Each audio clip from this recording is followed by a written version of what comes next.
She stood at the edge of town with nothing but a worn leather trunk and a letter that had promised her everything. A letter that turned out to be nothing more than beautiful lies written by a man who never existed. Catherine Moore had travelled 3,000 miles across a continent that didn't care whether she lived or died. She'd left behind the ashes of her old life in Pennsylvania, a life that had crumbled after her father's death, left her with debts she couldn't pay, and a boarding house owner who made it clear that young, unmarried women without means were not welcome. The advertisement had arrived like divine intervention. A rancher named Thomas Whitmore seeking a bride, promising land, security, and a fresh start in the Oregon Territory near Crater Lake. The year was 1878, and the frontier was still raw, still unforgiving. Catherine had read that letter so many times the creases had worn thin, the ink fading from her desperate fingers. "A good woman deserves a good home," it had said. "Come west, and I will give you both." But when Catherine stepped off that stagecoach in Timber Ridge, dusty and exhausted after weeks of bone-rattling travel, when she asked the station master where she could find the Whitmore Ranch, the man had looked at her with something between pity and suspicion. "There ain't no Whitmore Ranch, miss," he'd said, "and there ain't no Thomas Whitmore neither. Never has been." The world tilted beneath her feet. The other passengers moved past her like water around a stone, collecting their belongings, greeting family, moving forward with their lives while hers simply stopped. She stood there in the fading afternoon light, unable to move, unable to breathe, unable to comprehend how completely she had been deceived. The station master, a weathered man named Perkins with kind eyes that had seen too much suffering, helped her to a bench. He brought her water. He explained gently that these things happened, that cruel men sometimes placed false advertisements to swindle women out of their travelling money, their hope, their dignity, that she wasn't the first and wouldn't be the last. Catherine sat on that bench as the sun disappeared behind the Cascade Peaks, and for the first time in her 26 years, she wept not from grief, but from rage. Rage at the faceless man who had done this. Rage at herself for being desperate enough to believe. Rage at a world that made women so vulnerable that a lying letter could destroy everything. When the tears finally stopped, she took inventory. A habit learned from her father, the physician who had taught her that survival meant assessing the situation clearly, without emotion clouding judgment. She had $17 remaining. She had her father's medical bag, which she'd brought because the letter mentioned the territory needed doctors. She had the clothes in her trunk and her mother's silver locket. She had knowledge, years of watching her father treat patients, of learning anatomy and herbology and how to stitch wounds and set bones. And she had absolutely nowhere to go. Perkins let her sleep in the station house that first night, on a cot in the back room that smelled of leather and tobacco. She lay awake listening to the sounds of this strange new place. Coyotes calling in the hills, the wind moving through ponderosa pines, the distant rush of a river she couldn't see. This was supposed to be her new home. Instead, it felt like the edge of the world, like she had travelled all this way only to fall off the map entirely. By morning, Catherine had made her decision.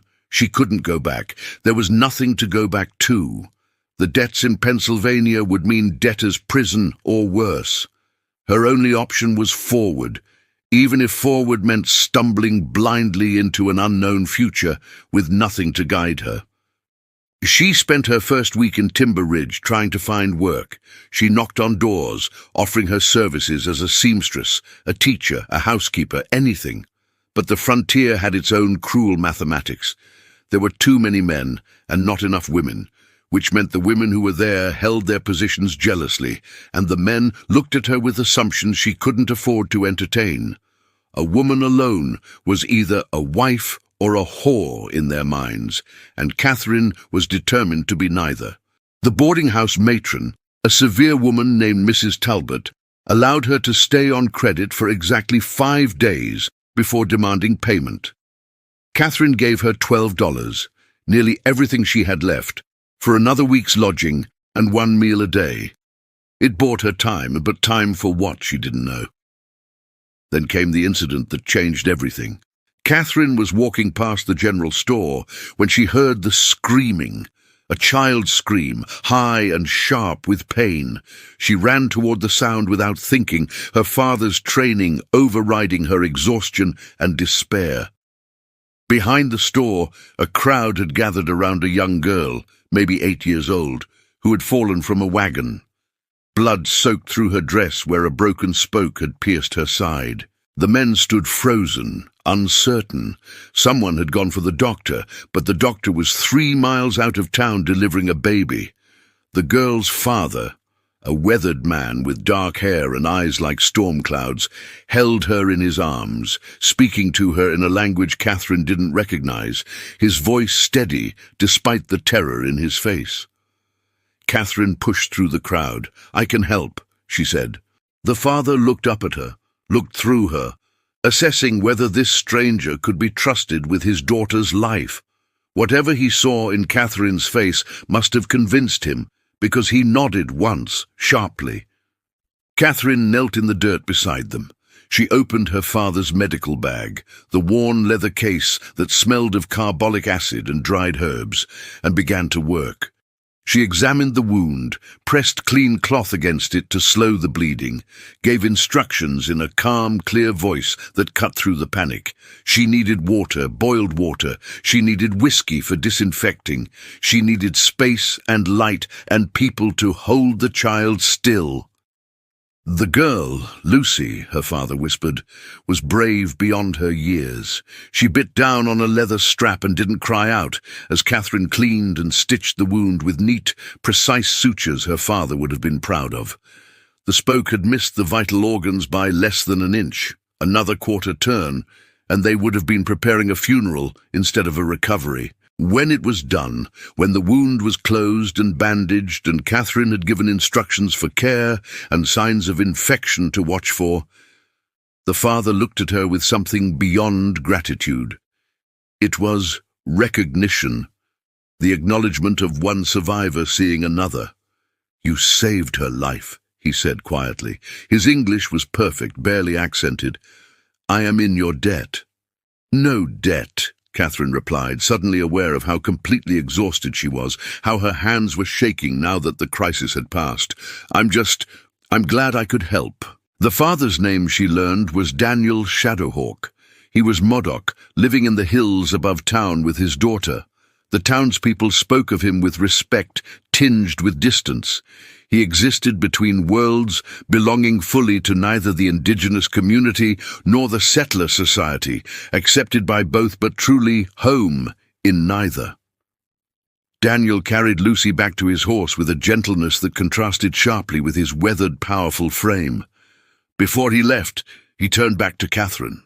"Where are you staying?" he asked. "Mrs. Talbot's boarding house," Catherine said, "for now."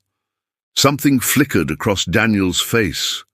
Understanding, perhaps, of what for now meant, of how precarious Catherine's situation truly was.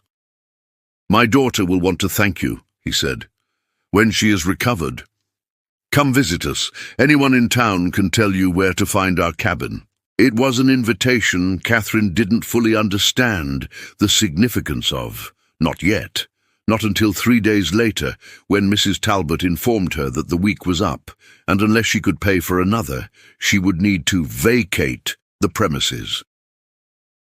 Catherine sat on the edge of the narrow boarding-house bed that night, her remaining $5 in her palm, and finally allowed herself to acknowledge the truth she'd been avoiding.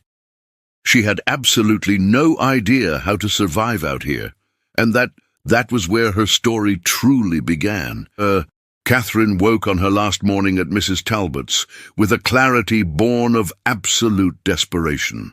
She had $5, a medical bag, and 1 week before she would be sleeping in the streets, or worse, accepting the kind of arrangements that several men in town had already suggested, with varying degrees of subtlety and shame. She refused to let it end that way. Her father had taught her that medicine was about observation, about seeing what others missed. So she observed. She watched. She learned. Timber Ridge was a town built on timber and trade, positioned at the edge of Modoc and Klamath territories, a waypoint for travelers heading deeper into Oregon. The men outnumbered women 5-1, and most of those men were rough. Loggers, trappers, prospectors chasing rumors of gold in the Cascade foothills. They needed doctors. They needed medicine. But the nearest physician was Dr. Garrett, an elderly man whose hands shook from drink and whose care was as likely to kill as cure. Catherine began offering her services quietly, treating a logger's infected hand here, advising on a child's fever there. She charged nothing at first, building trust. Word spread slowly but steadily. There was a woman at Talbot's who knew healing, who had gentle hands and sharp eyes, who didn't judge and didn't gossip. It wasn't enough, not nearly enough. The coins people pressed into her palm bought meals, but not security, helped, but didn't solve. And every day Mrs. Talbot's disapproval grew sharper, her patience thinner. Then, on the 4th day after Lucy's accident, a small figure appeared at the boarding house door. Lucy Shadowhawk stood on the porch, still pale, but standing straight, her dark eyes serious and determined. She carried a basket covered with cloth, and beside her stood her father, Daniel, his expression unreadable. Mrs. Talbot opened the door, her sour face souring further at the sight of them. Catherine appeared behind her, wiping her hands on her apron. She'd been helping with dishes to reduce her board costs. "Miss Moore," Daniel said formally. "My daughter wished to deliver this herself." Lucy stepped forward and held out the basket. "You saved my life," she said simply, with the directness of children who haven't yet learned to hide truth behind politeness. "Papa says that means you're family now. Family takes care of family." Catherine knelt to accept the basket, pulling back the cloth to find bread, smoked fish, dried berries, and a small bundle of herbs she recognized as medicinal, yarrow, sage, and something else she couldn't identify. It was more food than she'd seen in days. "This is too much," Catherine whispered. "It isn't enough," Daniel replied. "My daughter also has something to ask you." Lucy reached out and took Catherine's hand with surprising confidence. "Will you come live with us?" she asked. "We have room, we have food. Papa says you have nowhere to stay, and I don't have a mother anymore. Mine died 2 winters ago from the coughing sickness. Papa is sad even though he doesn't say, and I would like to learn what you know, about healing, about medicine, please." The world stopped again. But this time, it wasn't the stopping of collapse. It was the stopping of possibility, of a door opening where Catherine had seen only walls. Mrs. Talbot made a disgusted sound. "Well, I never. It's improper is what it is. A single woman living alone with a man, even him. People will talk. People always talk," Daniel said mildly, though his eyes had gone cold. "Usually they have nothing worth saying." Catherine looked at Lucy's earnest face, at Daniel's carefully neutral expression that didn't quite hide the loneliness his daughter had mentioned. She thought about her $5, about Dr. Garrett's shaking hands, about the men who looked at her like she was merchandise. And she thought about what her father would have said, about how sometimes the most important medical decision wasn't about which treatment to use, but about recognizing when you needed to accept help in order to survive long enough to give help. I don't want to impose," Catherine said carefully. "You wouldn't be," Daniel replied. "Lucy speaks the truth. We have a cabin in the hills, about an hour's ride from town. It's comfortable. There's room. And—" He paused, choosing his words carefully. "There are many in the Modoc and Klamath communities who need healing, who won't come to Dr. Garrett because he doesn't understand our ways, or because his medicine doesn't always help.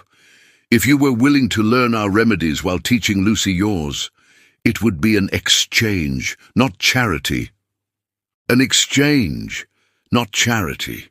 The words gave Catherine back her dignity, made this something other than desperate acceptance of rescue. "I would need to come to town regularly," she said slowly, thinking it through. "To continue building my practice here, to establish myself as a physician." "We come to town every week for supplies," Daniel said. "You would come with us, or take the horse if you needed to come more often." Lucy squeezed Catherine's hand. "Please," she whispered. "I've been praying for someone like you, someone kind."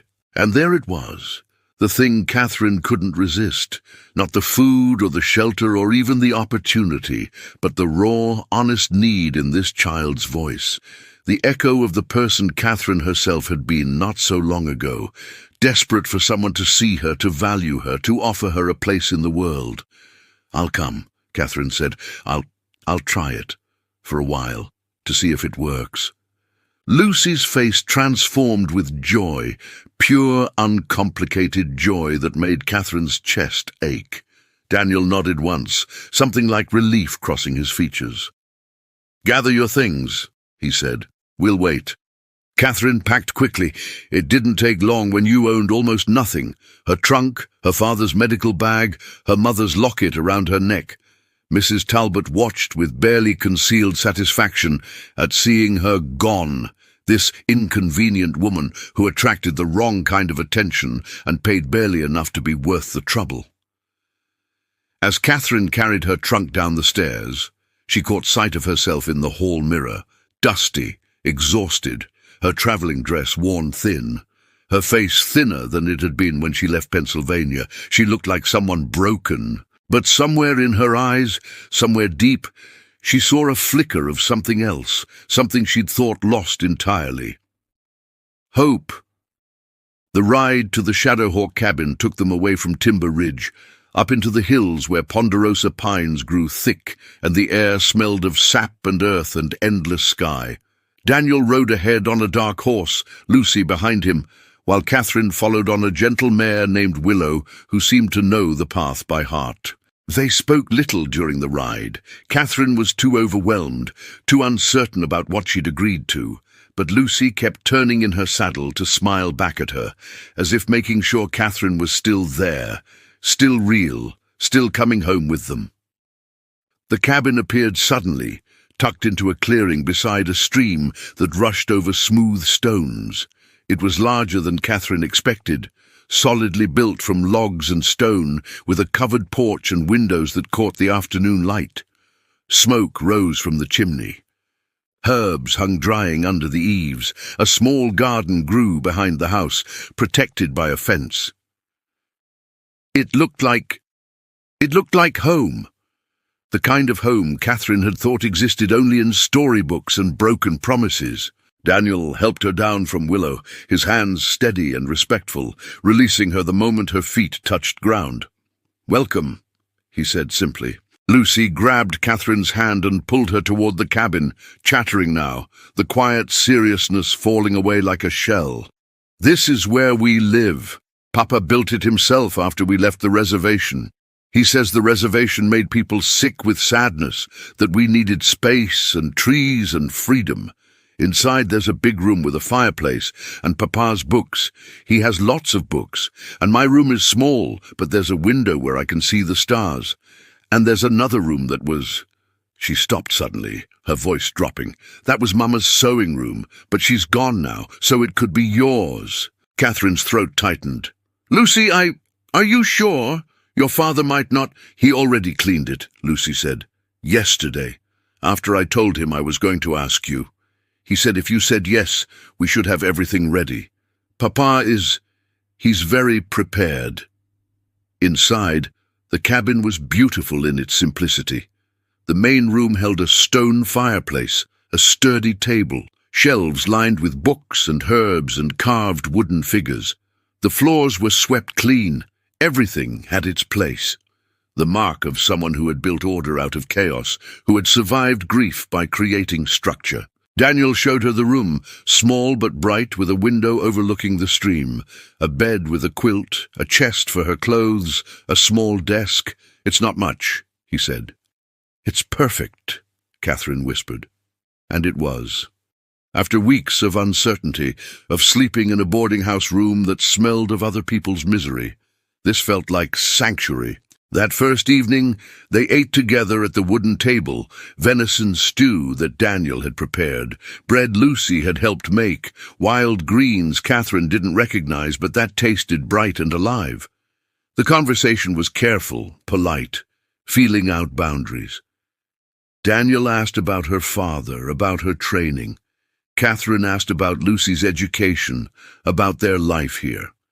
Lucy asked everything, questions tumbling out like water from a spring, about medicine and cities, and whether Catherine had ever seen the ocean, and what it was like to travel so far alone. And slowly, carefully, the three of them began to sketch the outline of what this arrangement might become. After dinner, after Lucy went to bed with obvious reluctance, wanting to stay up, to keep talking, to make sure Catherine didn't disappear, Daniel and Catherine sat on the porch as darkness fell and the stars emerged like holes poked in black fabric. "Thank you," Catherine said quietly, "for this. I don't know how to—" "You don't need to thank me," Daniel interrupted gently. "You saved my daughter's life. There is no debt large enough to repay that. This—" He gestured at the cabin, the forest, the night. "This is simply what people should do. Help each other survive." "Not everyone sees it that way," Catherine said, thinking of Mrs. Talbot, of the men in town, of Thomas Whitmore who had never existed. "No," Daniel agreed. "Not everyone does. But my wife, before she died, she made me promise something. She said, 'Take care of Lucy. Make sure she grows up knowing kindness. Make sure she sees that the world can be cruel, yes, but it can also be good.' So that's what I'm trying to do. Teach her that help should be given when needed, that people are stronger together than alone." Catherine looked out at the darkness, at the wild territory that had almost destroyed her, at the cabin that was now somehow impossibly her home. "I'll earn my place here," she promised. "I'll teach Lucy everything I know. I'll help your community. I won't be a burden." "You're not a burden," Daniel said, his voice carrying absolute certainty. "You're the answer to a prayer. Even if I didn't know I was praying it." And there, under stars that had witnessed so much suffering, Catherine Moore felt something shift inside her chest. Maybe, just maybe, the West hadn't destroyed her after all. Maybe it had simply been preparing her for this. The first week at the Shadowhawk cabin passed like a dream, the kind of dream Catherine was afraid to trust, certain she would wake and find herself back in Mrs. Talbot's boarding house, or worse, on a ship returning east to debts and shame. But every morning she woke in the small room overlooking the stream, to the sound of Lucy's quiet footsteps in the main room, to the smell of coffee and wood smoke and pine sap on the wind. And every morning the dream became a little more real. Lucy was an eager student, hungry for knowledge, with an intensity that reminded Catherine of herself at that age. They started with basics: anatomy, how the body worked, the science her father had drilled into her until she could recite the names of bones and muscles and organs in her sleep. Lucy absorbed it all, asking questions that showed genuine understanding, making connections Catherine hadn't expected.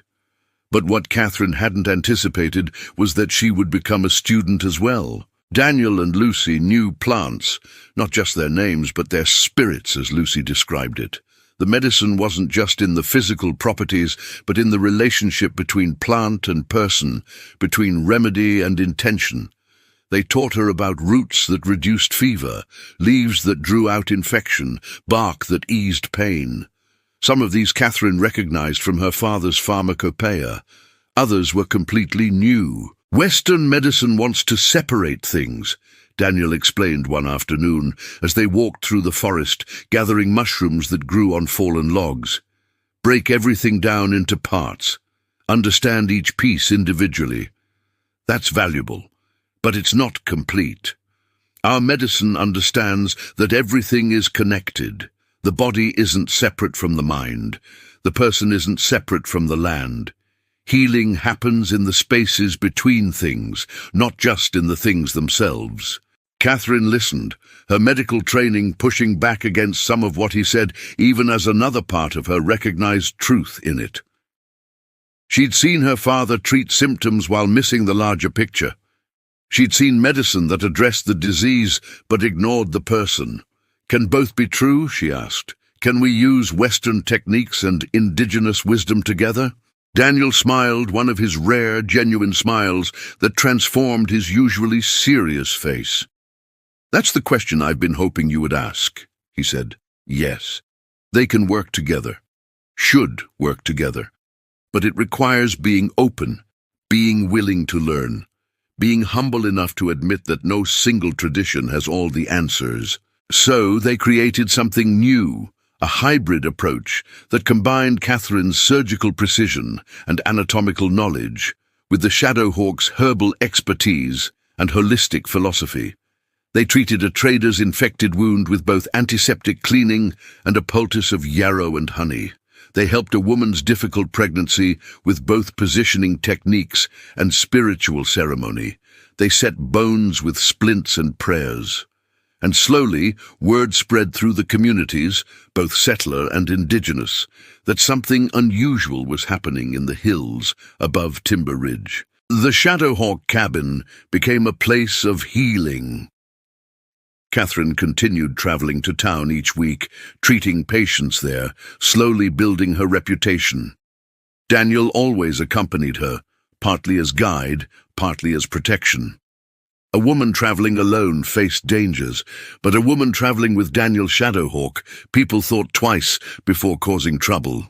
Dr. Garrett, the town's official physician, regarded her with suspicion at first, but after Catherine successfully treated a logger's crushed hand that Garrett had wanted to amputate, after she diagnosed a child's scarlet fever that he dismissed as a simple rash, his suspicion turned to grudging respect. He began referring patients to her, the difficult cases, the ones his shaking hands and aging knowledge couldn't handle. Life found a rhythm. Early mornings, grinding herbs and preparing medicines. Midday, seeing patients, either at the cabin or in town. Afternoons, teaching Lucy or learning from Daniel. Evenings around the fire. Lucy reading aloud from Daniel's books, while Catherine mended clothes and Daniel carved small wooden figures that he gave to children in exchange for nothing at all. It was peaceful.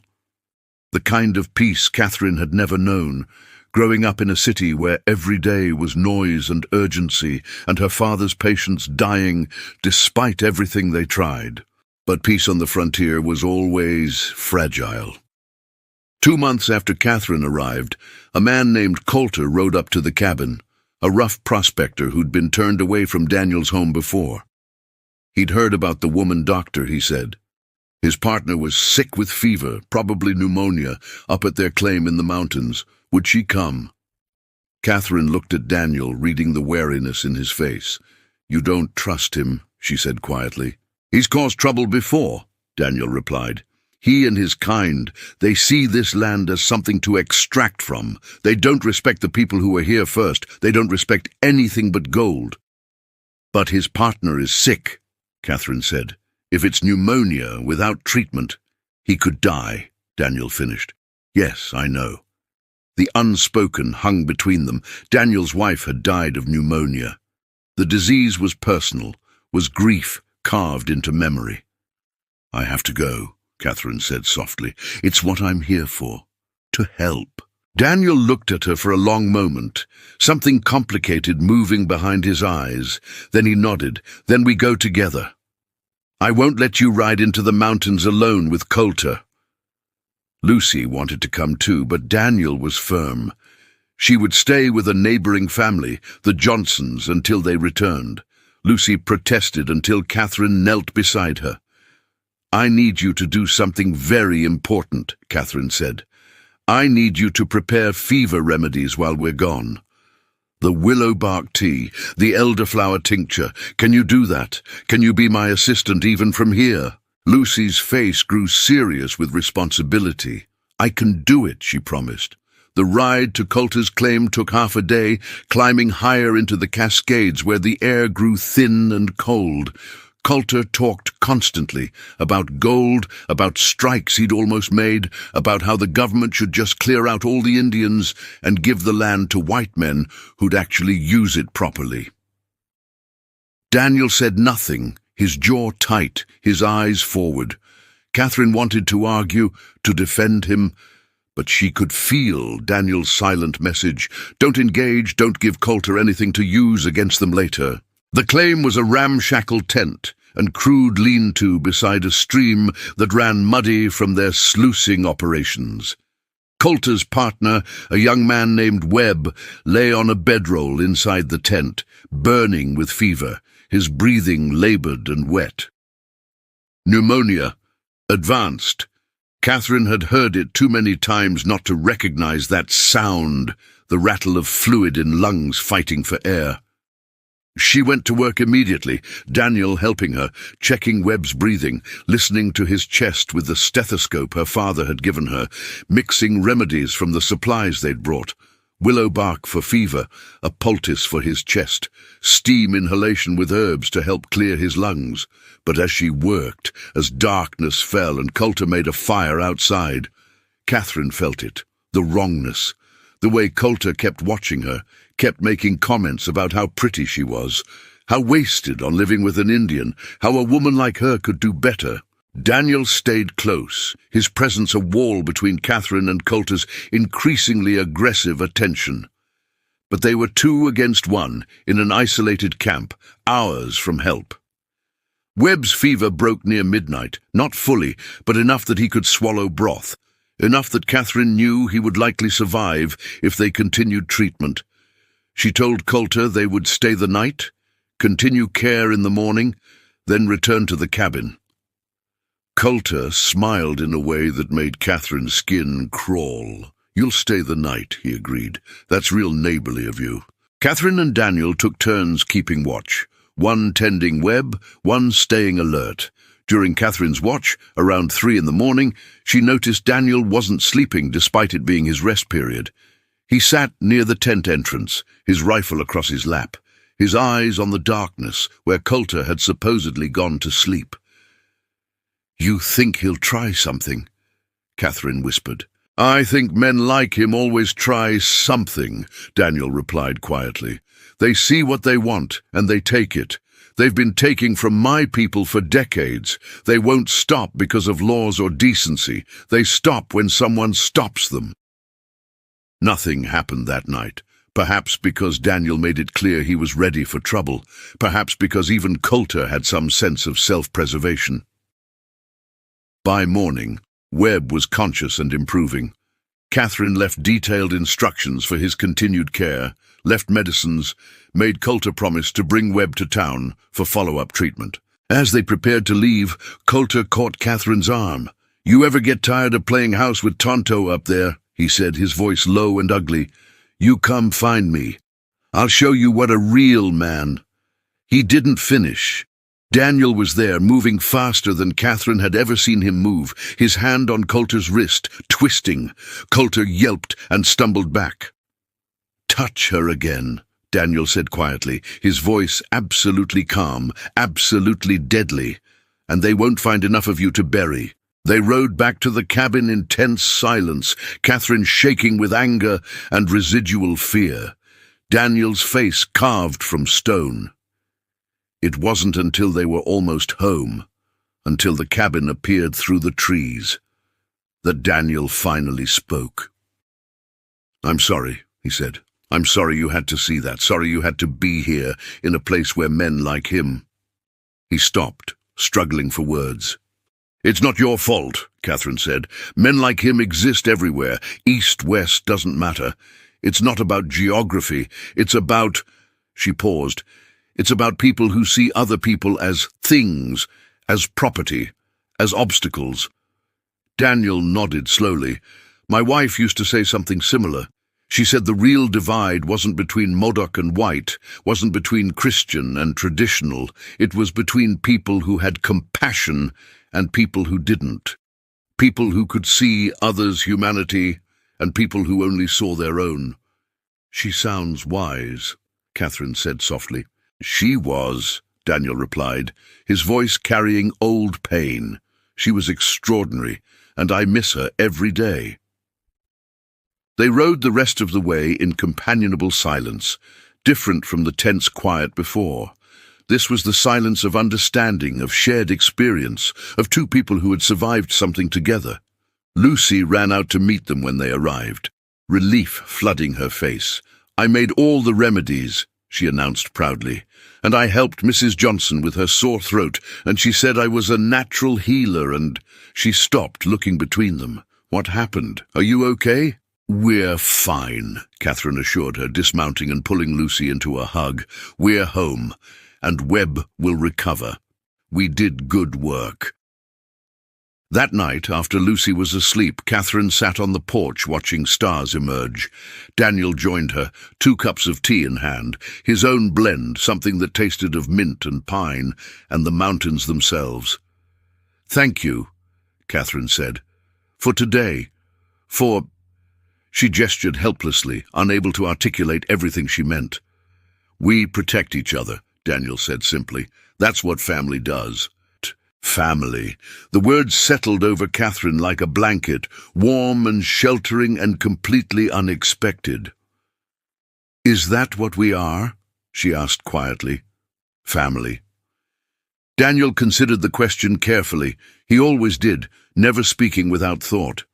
We're people who chose each other, he finally said, who decided that survival is better together than alone, who care whether the others live or die. If that's not family, he shrugged, then I don't know what is. Catherine felt tears prick her eyes, not sad tears, but the kind that came from relief, from finding something you didn't know you were searching for. Then yes, she whispered, we're family. And under stars that had witnessed so much pain and loss and struggle, 2 survivors recognized each other as home. Winter arrived early that year, sweeping down from the Cascades with snow that painted the world white, and winds that howled through the pines like wounded animals. The Shadowhawk cabin, tucked into its clearing beside the stream, became an island, isolated but safe, warm while the world outside grew cold. Catherine had worried about winter, about whether supplies would last, whether patients could reach them, whether the isolation would feel like prison. But Daniel had prepared for everything. The cellar held preserved foods, dried meat, jars of vegetables put up in the fall. Firewood was stacked high under cover. The cabin itself was snug and well built, every crack chinked against the wind. And somehow, despite the snow and cold, patients still came. They came on foot, on horseback, on sleds pulled through drifts. They came because infection didn't wait for good weather, because fever burned regardless of temperature outside, because babies arrived on their own schedule, not according to the calendar. Catherine treated frostbite and influenza, pneumonia and winter accidents. She delivered 3 babies during those cold months. 1 in the cabin, 2 in town at homes where the families trusted her more than Dr. Garrett. Each birth was a victory, each healthy cry a defiance of the frontier's cruelty. But it was one particular case that changed everything, that shifted how Timber Ridge saw Catherine Moore. The incident happened in late January, during a blizzard that had kept everyone indoors for 3 days. A man named Richardson stumbled to their door near midnight, half-frozen, desperate. His wife was in labor, had been for 18 hours, and something was wrong. Dr. Garrett had been there, had tried, but he'd given up. Said the baby was breech, said there was nothing to be done, said Richardson should prepare for the worst, and left to attend another case in town. Left them to die. Catherine didn't hesitate. She gathered supplies, bundled herself in every warm layer she owned, and went out into the storm. Daniel insisted on guiding them. The Richardson homestead was 5 miles away through conditions that could kill in minutes. Lucy stayed behind, old enough now to understand, young enough to be terrified, watching them disappear into swirling white. The journey should have killed them. The wind was a knife, the snow was blinding. Daniel led them by memory and instinct, his hand on the guide rope he'd strung between trees years ago for exactly this purpose. Catherine followed, her medical bag clutched to her chest, her mind already working through what she would need to do. Breech births were dangerous but not impossible. She'd assisted her father with several. The key was calm, keeping the mother calm, staying calm yourself, working with the body's rhythms instead of against them. Mrs. Richardson, Emma, was exhausted when they arrived, pale and shaking, convinced she was dying. Her husband hovered uselessly, terrified. Catherine sent Daniel to boil water and prepare the space, sent Richardson to keep the fire going, and knelt beside Emma. "Look at me," Catherine said firmly. "Emma, look at my eyes. You are not dying. Your baby is not dying. But I need you to trust me. Can you do that?" Emma's grip on Catherine's hand was crushing, desperate. Dr. Garrett said, "Dr. Garrett was wrong," Catherine interrupted, "or he was too tired to try. But I am here and I am not giving up. Do you understand? I won't leave you. I won't leave your baby. We're going to do this together." And they did. For 6 more hours, Catherine worked, examining, repositioning, coaching Emma through contractions, using techniques her father had taught her and others she'd learned from indigenous midwives who understood that birth was natural, that women's bodies knew what to do if given support and time. Daniel assisted with quiet competence, bringing supplies, holding Emma when she needed support, never flinching at the blood and mess and raw intensity of it all. This was life at its most primal, most vulnerable, most real. When the baby finally came, a girl, tiny but breathing, crying with outraged vigor, the relief was almost physical. Emma wept, Richardson wept. Catherine's hands shook as she cleaned and wrapped the infant, checking her carefully, making sure everything was as it should be. "She's perfect," Catherine whispered. "You have a perfect daughter." "Because of you," Emma said hoarsely. "You saved her, saved us both." Catherine stayed through the rest of the night and into the next day, making sure both mother and baby were stable, teaching Emma about nursing and care, leaving medicines and instructions. The storm had passed by then, leaving the world sparkling and deadly beautiful under fresh snow. As Catherine and Daniel prepared to leave, Richardson caught her arm. "How much do I owe you?" he asked. Catherine had been charging modest fees, whatever people could pay, but looking at Richardson's weathered face, at his humble homestead, at his wife and new daughter sleeping peacefully. "Nothing," she said. "You owe me nothing." "That ain't right," Richardson protested. "You saved their lives. That's worth—" "It's worth exactly what all life is worth," Catherine interrupted gently. "Everything. Which means no amount of money could pay for it anyway, so we'll call it even." Richardson's eyes went wet. "I'll tell everyone," he said fiercely, "everyone in Timber Ridge, about what you done, about how Dr. Garrett left us and you came, through a blizzard, risked your own life. They'll know. Everyone will know." And he did tell everyone. The story spread through Timber Ridge like wildfire. The woman doctor who rode through a blizzard to save a breech baby that Dr. Garrett had abandoned. The woman who lived with the Modoc widower and his daughter, who treated everyone equally regardless of race or ability to pay, who combined Western medicine with indigenous healing and got results. Attitudes shifted. Not everywhere, not everyone. There would always be people like Coulter, like Mrs. Talbot, who saw only what they wanted to see. But among the working families, the struggling homesteaders, the people who lived day to day on the edge, Catherine became something more than tolerated. She became trusted. Patients came more frequently, women especially, women who had suffered through Dr. Garrett's dismissive care, who had been told their pain was hysteria or imagination, who had lost babies because no one would listen. Catherine listened. She took them seriously. She treated their concerns as valid instead of dismissing them.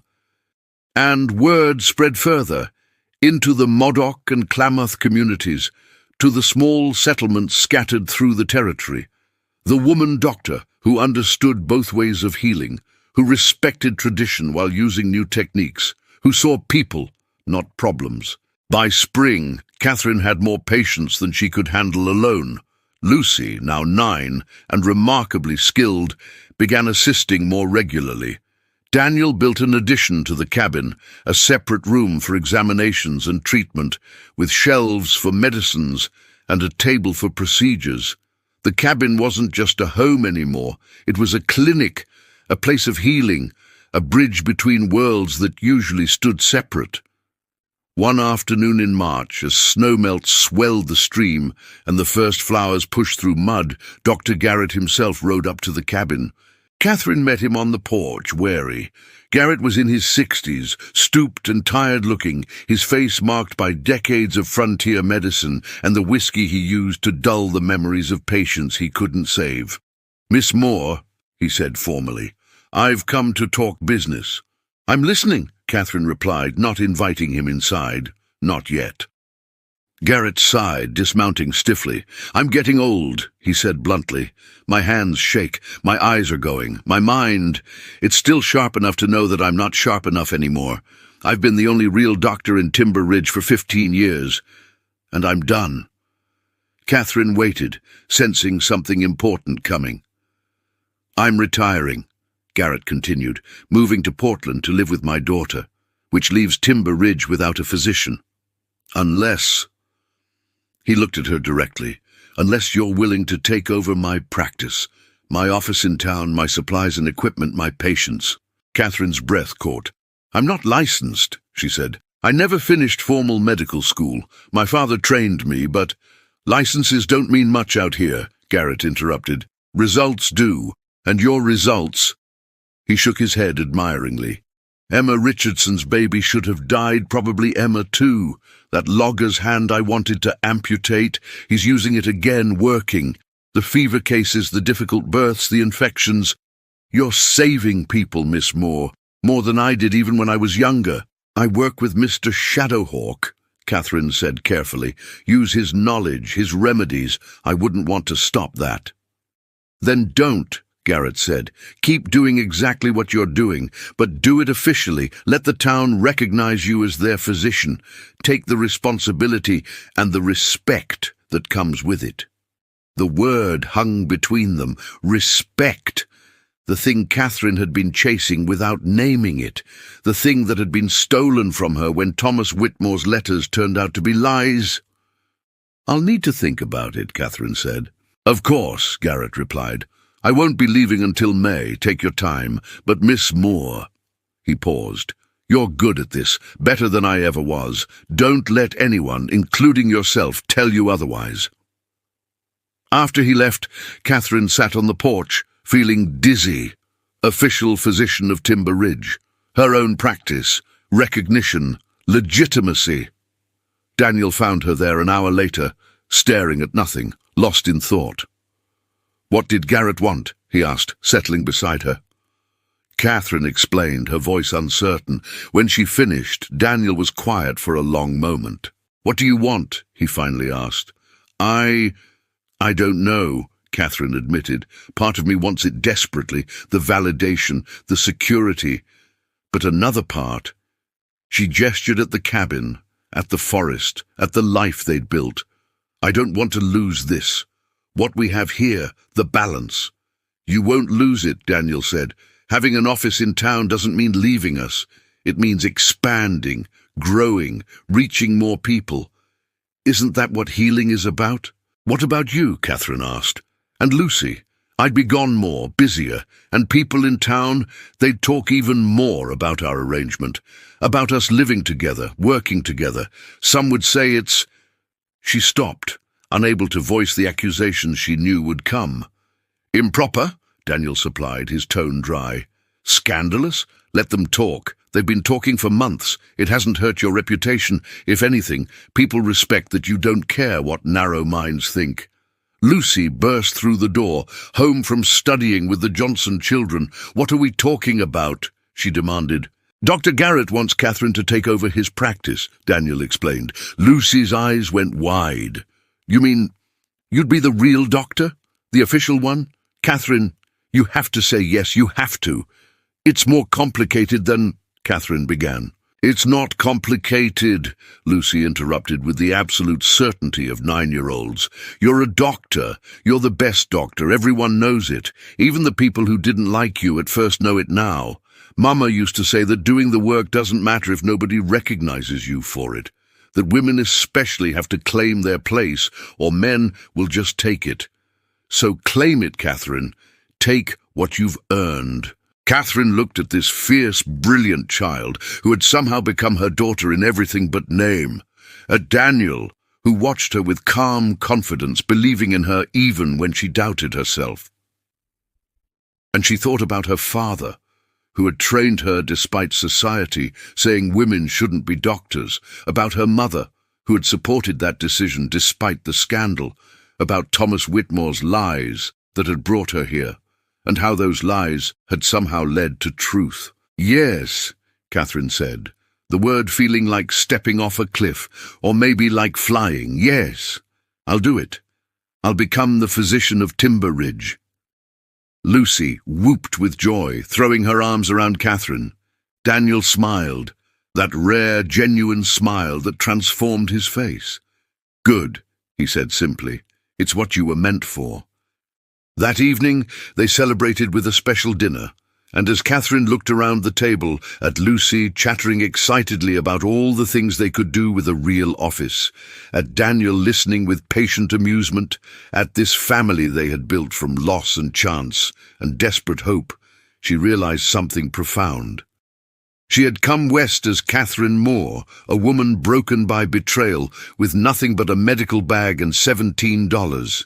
But she had become something else entirely, someone whole, someone who belonged, someone who had found her place not despite the frontier's cruelty, but because of it. The wilderness broke people, that was true. But sometimes, just sometimes, it also made them stronger. Spring transformed the territory into something alive. Wildflowers carpeting meadows in purple and gold, the streams swelling with snowmelt, birds returning from the south with songs that made Lucy laugh and try to imitate them. The world felt new again, full of possibility. Catherine took over Dr. Garrett's practice in May, on a bright morning when the whole town seemed to turn out to witness it. Garrett signed over his equipment and supplies, his office with its examining table and shelves of medicines, his patient records documenting 15 years of frontier survival. "Take care of them," he said simply, shaking Catherine's hand. "They're rough people, but they're good people. They'll test you, but they'll also fight for you once you prove yourself, which you already have." The office was small. 2 rooms above the general store, accessed by an outside staircase. 1 room for examinations and procedures, 1 for consultations and record-keeping. It wasn't much, but it was hers. Catherine kept the cabin as her primary home and main practice, traveling to the town office 3 days a week to see patients there. Daniel usually accompanied her, ostensibly to help with supplies, but really to ensure her safety. Lucy came too when her studies allowed, absorbing everything, asking endless questions. They became a familiar sight. The woman doctor, the Modoc man, the curious child. Some townspeople still whispered, still speculated about the nature of Catherine and Daniel's relationship, but mostly people just accepted them. The arrangement worked.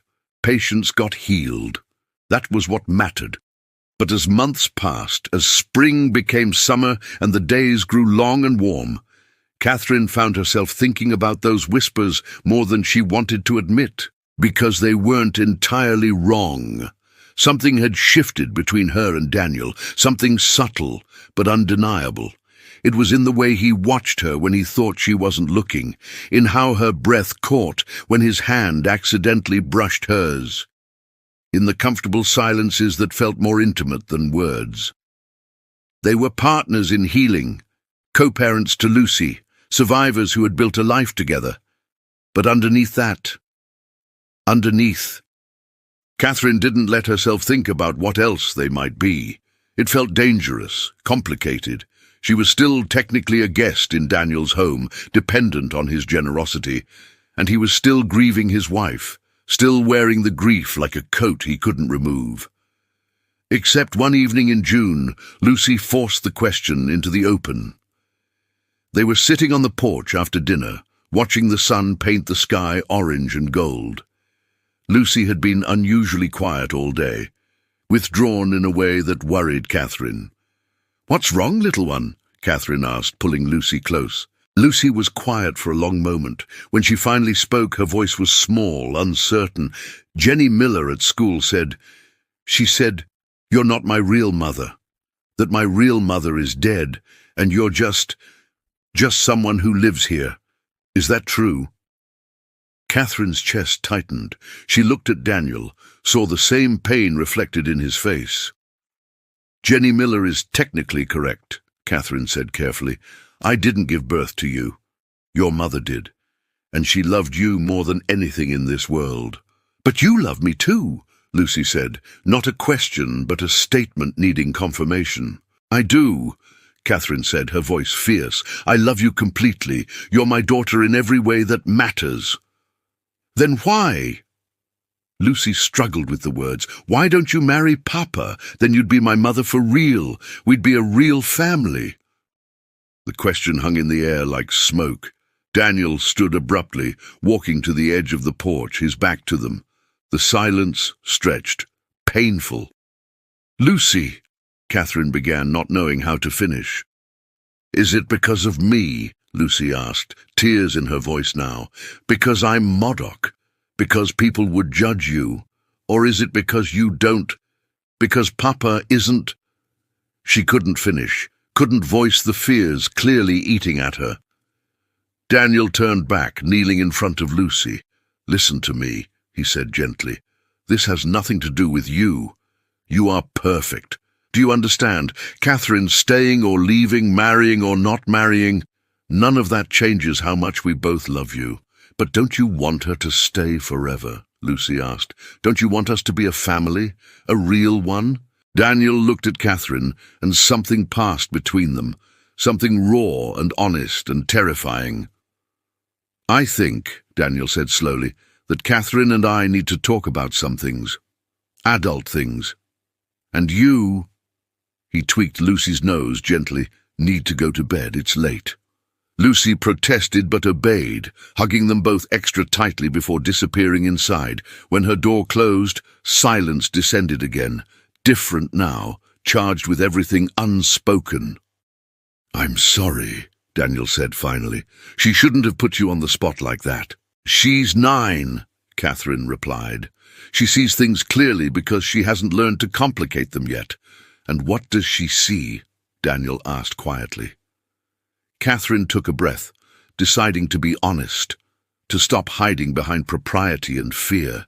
She sees 2 people who care about each other, who work together, who've built something good, and she wonders why it can't be more. And is she wrong to wonder? Daniel's voice was soft, careful, giving Catherine room to retreat if she needed to. "I don't know," Catherine admitted. "Daniel, I came here broken. You gave me shelter, purpose, family. I don't want to complicate that by assuming there could be something else, something romantic. Not if you're still grieving your wife. Not if I'm misreading—" "You're not misreading anything," Daniel interrupted. He moved closer, close enough that Catherine could see the gold flecks in his dark eyes. "Catherine, I loved my wife, deeply, and I'll always carry that love. But she's been gone 3 years, and grief doesn't mean my heart died with her." "What are you saying?" Catherine whispered. "I'm saying that somewhere between you saving Lucy's life and teaching her medicine and becoming part of our daily existence, I stopped seeing you as a guest, stopped seeing you as just a colleague or friend, and I started seeing you as—" He stopped, searching for words. As someone I could love again. Someone I want to love. Catherine's breath caught. But we're so different. Your culture, mine, the way people see us, judge us. And I'm damaged, Daniel. I came here because I was fooled, because I was desperate. You came here because you were brave, Daniel corrected. Because you chose to survive when it would have been easier to give up. Because you saw a child in danger and helped without hesitation. Because you're the kind of person who rides through blizzards to save strangers. That's not damaged. That's extraordinary. People will say terrible things, Catherine said. About you marrying a white woman. About me marrying. About us. Let them talk, Daniel said. They've been talking already and we've survived, Catherine. I'm not asking you to decide anything right now. I'm just telling you the truth, that I care about you, that Lucy loves you, that if you wanted, if you were willing, there could be more here. A real marriage, a real family, not just pretending, not just coexisting, but choosing each other deliberately. Catherine felt tears spill over. I'm terrified, she admitted. The last time I trusted someone's promises about marriage, it destroyed everything. What if? I'm not Thomas Whitmore, Daniel said firmly. I exist. I'm standing right here, and I would never, never lie to you about what I'm offering. If you say yes, I will spend every day proving that your trust wasn't misplaced. And if I need time, Catherine asked, to think about it, to be sure. Then take all the time you need, Daniel said. I'm not going anywhere. Neither is Lucy. Neither is our home. Whatever you decide, we'll still be here. He left her alone on the porch then, gave her space to think, to breathe, to process what had just been offered. Catherine sat under emerging stars, her mind spinning. Marriage, real marriage. Not the false promise that had brought her west, but something genuine, a partnership she'd already been living, now with official recognition. But could she trust it? Could she trust him? Could she trust herself not to be fooled again? She thought about the last year, about how Daniel had never pressured her, never made demands, never expected anything beyond what she freely gave. About how he'd protected her from Coulter, supported her career, celebrated her successes. About how he'd mourned his wife openly, without shame, teaching Lucy that love didn't end just because someone died. If he could love his first wife that deeply, that permanently, wouldn't he love a second wife the same way? The thought was both comforting and terrifying. Catherine didn't sleep that night. She lay in her room listening to the stream, to night birds, to the cabins settling around her. This place that had become home. These people who had become family. Did she love Daniel? She examined the question clinically, the way her father had taught her to examine symptoms. When she saw him, did her heart race? Yes. When he smiled at her, did warmth spread through her chest? Yes. When she imagined leaving this cabin, did the thought cause actual pain? Yes. But love wasn't just feelings. It was choice. It was commitment. It was deciding to build something with another person, despite all the ways the world could tear it apart. Could she make that choice again after being burned so badly before? Morning came before she'd found her answer. Catherine emerged from her room exhausted and uncertain, to find Daniel making breakfast as usual, Lucy still sleeping. He looked at her with quiet understanding. I meant what I said, he told her. No pressure, no expectation, just possibility. I know, Catherine replied. I need to be sure, not for you. For me, I need to trust myself again. Then trust yourself, Daniel said simply. Listen to what your heart already knows. The weeks that followed were strange. Nothing changed outwardly. They continued working together, treating patients, raising Lucy, maintaining the rhythms of their shared life. But everything felt different now, colored by Daniel's confession and the question hanging between them. Lucy, with a child's intuition, seemed to understand that something was happening. She stopped asking direct questions, but watched them hopefully, as if she could will them together through sheer desire. Other people noticed too. Mrs. Johnson, the neighbour who sometimes watched Lucy, pulled Catherine aside one day. "Are you and Daniel?" she asked delicately. "I don't know what we are," Catherine admitted. "We're trying to figure it out." "Well, figure it out fast," Mrs. Johnson said bluntly, "because that man looks at you like you hung the moon, and you look at him the same way. And Lucy deserves to know whether she's going to have a mother officially or keep living in this limbo." The words stung because they were true. This wasn't just about Catherine's fear, it was about Lucy's security, about giving this child who had already lost so much the certainty of a stable family. The decision crystallized one evening in July. Catherine was treating a patient in town, a difficult case, a man with a severely infected leg wound that had turned gangrenous. She'd been debating whether to amputate, whether she had the skill to do it successfully, whether attempting it would save him or just prolong his suffering. Daniel arrived at the office as she was agonizing over the decision. She explained the situation, showed him the wound, voiced her fears. "You can do this," he said with absolute certainty. "I've watched you work for over a year. I've seen you handle cases that would have defeated most physicians. You have the knowledge and the skill.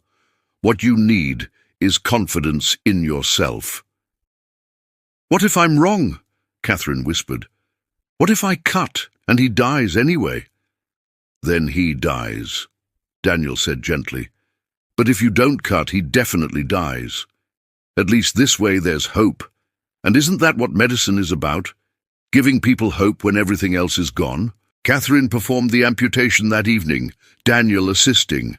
It was brutal. Frontier surgery always was, without proper anesthesia or sterile conditions. But she worked with steady hands and clear focus, doing what needed to be done. The patient survived, recovered, eventually walked again with a wooden leg Daniel carved for him.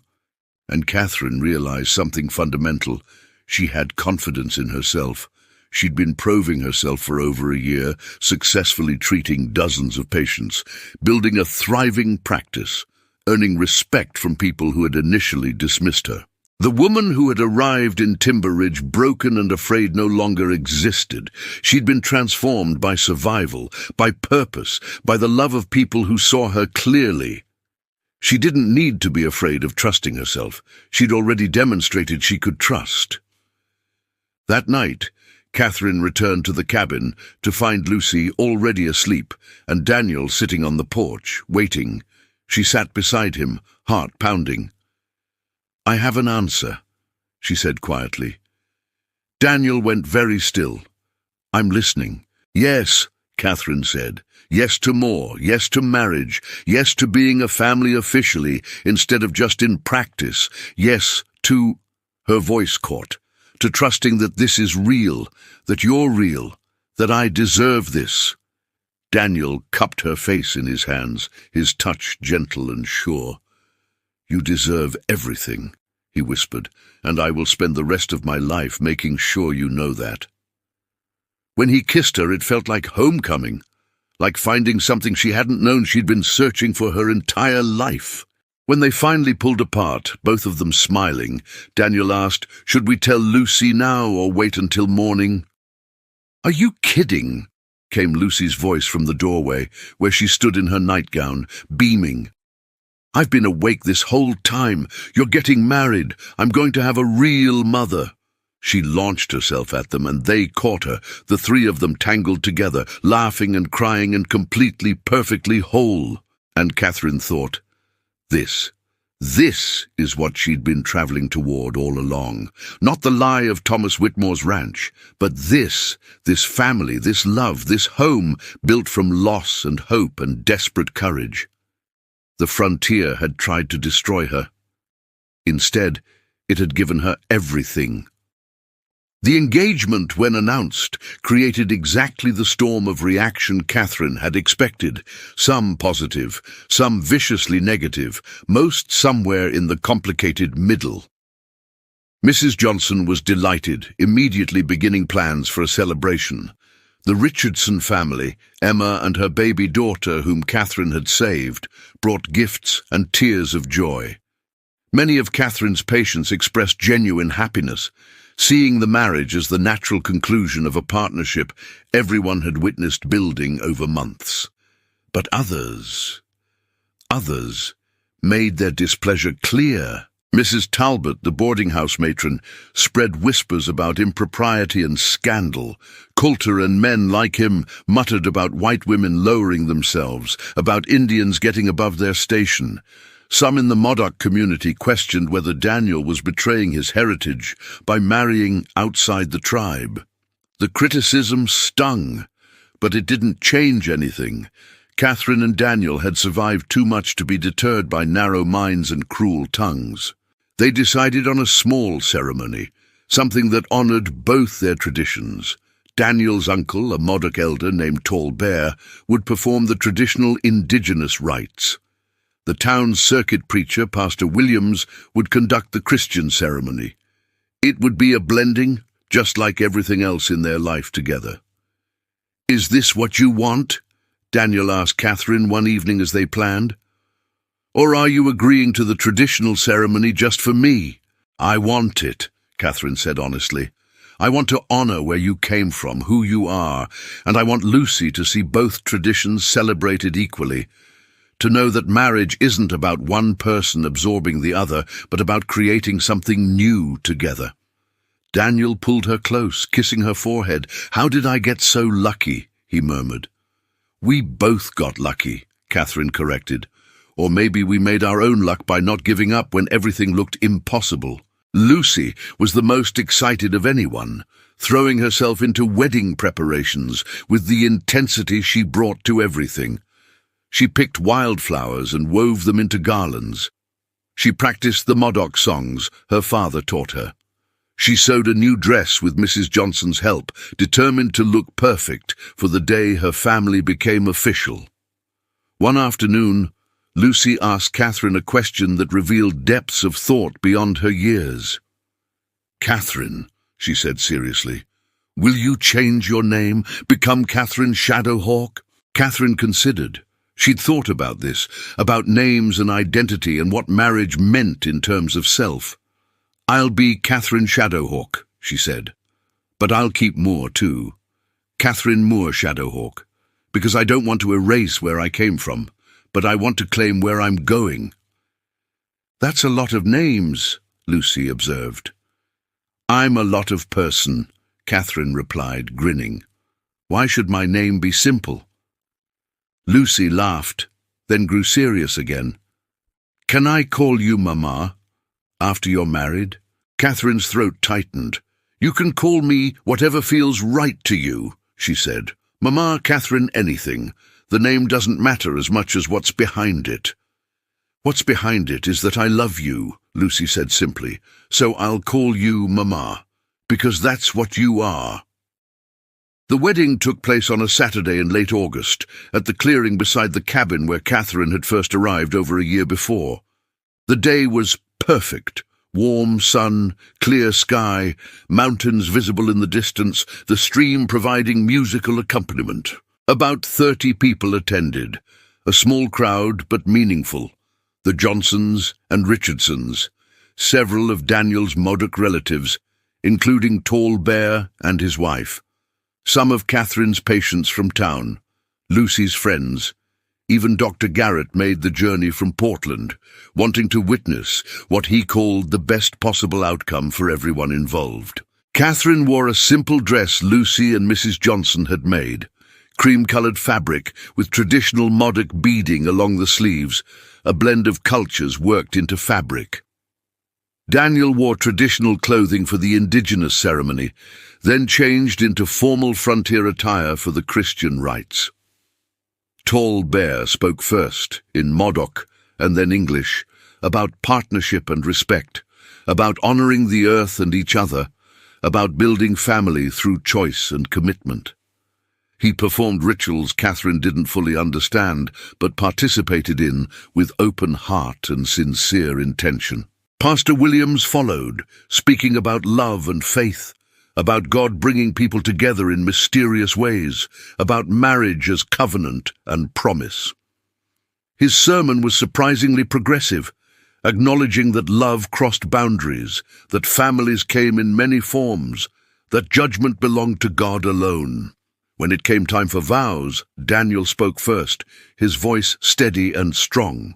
"Catherine, I promise to stand beside you always, to support your work, your dreams, your purpose, to never diminish who you are or what you're capable of, to raise Lucy with you as equal partners, to honor your past while building our future, to love you not despite our differences, but because of them, because our differences make us stronger together than we could ever be apart."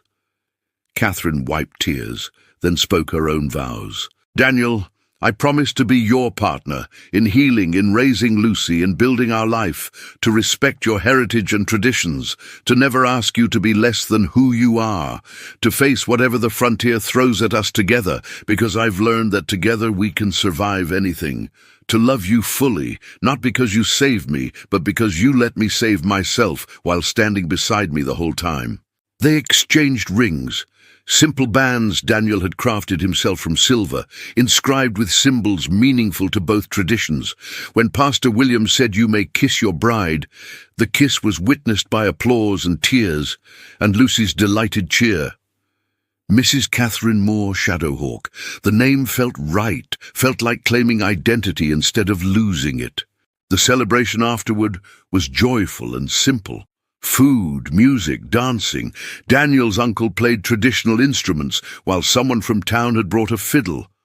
The two musical styles wove together awkwardly at first, then found a rhythm that worked, just like everything else in Catherine and Daniel's life. Lucy danced with everyone, her happiness radiating like sunlight. At one point, she grabbed both Catherine and Daniel's hands, pulling them into the clearing. "Dance together," she demanded. "You're married now. You have to dance." So they did, awkwardly because neither was particularly skilled, but joyfully because joy didn't require skill. And as they moved to the mixed rhythm of frontier fiddle and traditional drums, Catherine looked at her new family, at Lucy laughing, at Daniel's rare smile, at the friends and community who had shown up despite everything, and felt something she hadn't experienced since before her father died. Peace. Complete, uncomplicated peace. That evening, after the guests had left and Lucy had finally gone to bed exhausted from excitement, Catherine and Daniel sat on the porch as husband and wife for the first time. "Thank you," Catherine said quietly. "For what?" Daniel asked. "For seeing me," Catherine replied, "not what I'd lost or where I'd failed, but who I actually was, for giving me space to heal and grow, for—" She gestured helplessly. "For all of this." "You did the work," Daniel said. "I just made sure you had a safe place to do it." "That's not just," Catherine countered. "That's everything. Safety is everything." They sat in comfortable silence, hands intertwined, watching stars emerge. The future stretched ahead, uncertain as all futures were, especially on the frontier. But whatever came, they would face it together. And that made all the difference. The weeks following the wedding brought new rhythms. Catherine was no longer a guest, but a full partner in the household, making decisions about the home and Lucy's upbringing with equal authority. Her medical practice continued growing. She was treating patients from settlements 50 miles away now, her reputation spreading beyond Timber Ridge. Daniel expanded the clinic space again, building a larger room for surgeries and a covered area where patients could wait. He discovered he had a talent for medical instruments, carving specialized tools Catherine needed, crafting splints and supports, even designing a better examination table. Lucy thrived under their combined attention, At 10 now, she was reading medical texts Catherine had ordered from San Francisco, practicing her English and Modoc, and even learning some Latin from the anatomy books. She had her mother's intelligence and her father's careful observation combined with something uniquely her own, an ability to connect with patients that went beyond technique. "She's going to surpass us both," Catherine told Daniel one evening, watching Lucy expertly bandage a child's cut while explaining what she was doing. "She'll be the doctor we dreamed of being." "She'll be whatever she wants to be," Daniel corrected, "because she's growing up knowing she has choices." "That's what you've given her, Catherine. Options. The knowledge that she's not limited by her gender or her heritage or anything except her own determination." It was true. Lucy was growing up between worlds, but not trapped by them. Instead, she was learning to bridge them, to take the best of both, and create something new. In October, Catherine received a letter that changed everything again, this time in a way she hadn't anticipated. The letter was from the Territorial Medical Society in Salem, the organization that oversaw physicians throughout Oregon. Someone, Catherine suspected Dr. Garrett, had nominated her for formal recognition as a certified physician, despite her lack of traditional credentials. The letter explained that given her demonstrated competence, her growing practice, and recommendations from multiple sources, the society was inviting her to Salem for an evaluation. If she passed their examination, both practical and theoretical, they would grant her full certification. "They're giving me a chance," Catherine whispered, reading the letter a third time to make sure she understood correctly. "An actual chance at legitimacy." "You already have legitimacy," Daniel pointed out. "You've earned it through results." "But this would make it official," Catherine said. "This would mean I could practice anywhere in the territory without question. Could train other physicians, could—" She stopped, overwhelmed by possibility. "Could become exactly what you were meant to be," Daniel finished. "So you'll go, you'll take the examination, and you'll pass because you're brilliant and skilled and more than qualified." "Come with me?" Catherine asked. "To Salem? All of us? Make it a family journey?" Daniel considered, then nodded. Lucy would benefit from seeing the territorial capital. "And I—" He smiled slightly. "I would like to see you receive the recognition you deserve. Watch you become officially what we already know you are." They made the journey in November, traveling by stagecoach through autumn landscapes painted gold and red. Lucy was endlessly curious about everything, asking questions, observing wildlife, making friends with other travelers. Daniel was more reserved but watchful, always aware of potential dangers. Salem was larger than Timber Ridge, a real city with brick buildings and paved streets and shops Catherine hadn't seen in over a year. Lucy was overwhelmed by it all, holding tight to Catherine's hand. Even Daniel seemed slightly uncomfortable with the crowds and noise. The examination took place over 2 days at the Territorial Medical Building. The first day was theoretical. Questions about anatomy, disease processes, treatment protocols, medical ethics. Catherine answered confidently, drawing on her father's training and her own expanding knowledge. The second day was practical. Actual cases presented for diagnosis and treatment. They showed her patients with various conditions, asked her to demonstrate procedures, challenged her reasoning. It was rigorous, designed to weed out incompetent practitioners. Catherine approached each case methodically, explaining her thought process clearly, demonstrating techniques with steady hands. When they asked about her use of indigenous remedies alongside Western medicine, she explained the philosophy behind integration, how different approaches could complement each other, how healing required seeing the whole person. The examiners, 3 established physicians, were skeptical at first, but as she demonstrated actual results, shared case studies from her practice, explained how combining traditions had saved lives that single-approach medicine might have lost, their skepticism shifted to interest, At the end of the second day, the lead examiner, an elderly physician named Dr. Whitman, called Catherine into his office. Mrs. Shadowhawk, he corrected himself, noting her wedding ring. Your performance has been exceptional.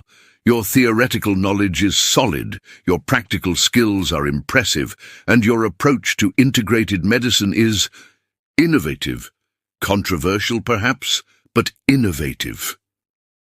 Catherine held her breath, waiting for the beauty that always seemed to follow such statements. There is no but, Dr. Whitman continued, reading her expression. We are prepared to certify you as a licensed physician in the Oregon Territory, with all rights and privileges thereof. You will be the second woman to receive such certification, and the first to practice frontier medicine combining multiple traditions. Catherine's vision blurred with tears. Thank you, she whispered. Thank you for seeing what I can do instead of what I lack. We see competence, Dr. Whitman said simply. That's all that matters. Medicine needs more people like you, people willing to innovate, to learn, to put patients above protocol. Go back to Timber Ridge, Mrs. Shadowhawk. Continue your excellent work. And when you're ready, consider training others. The territory needs more physicians, and you have much to teach. That evening, Catherine shared the news with Daniel and Lucy over dinner at the hotel. Lucy shrieked with joy, dancing around the room. Daniel simply pulled Catherine close and whispered, I'm proud of you. Your father would be proud of you. I wish he could see this, Catherine said softly. Wish he could know his training wasn't wasted. He knows, Daniel said with certainty. Wherever he is, he knows. And he's grateful that his daughter is healing people, saving lives, making his legacy matter. They returned to Timber Ridge in early December to find the cabin decorated with winter greenery. Lucy had sent word ahead to the Johnsons, who had prepared a celebration. The whole community turned out to congratulate Dr. Catherine Moore Shadowhawk, now officially and legally recognized as a physician. Even Mrs. Talbot appeared, offering grudging congratulations, unable to fully hide her resentment, but present nonetheless. That night, with Lucy asleep and the celebration ended, Catherine stood on the porch looking at stars. Daniel joined her, wrapping a blanket around her shoulders. What are you thinking about? He asked. About a letter from a man who didn't exist, Catherine said softly. About how I came here broken, convinced my life was over. About how that lie led to this, to you, to Lucy, to becoming the physician I was meant to be, and I'm thinking... She paused. I'm thinking that sometimes the worst things that happen to us are actually detours toward the best things.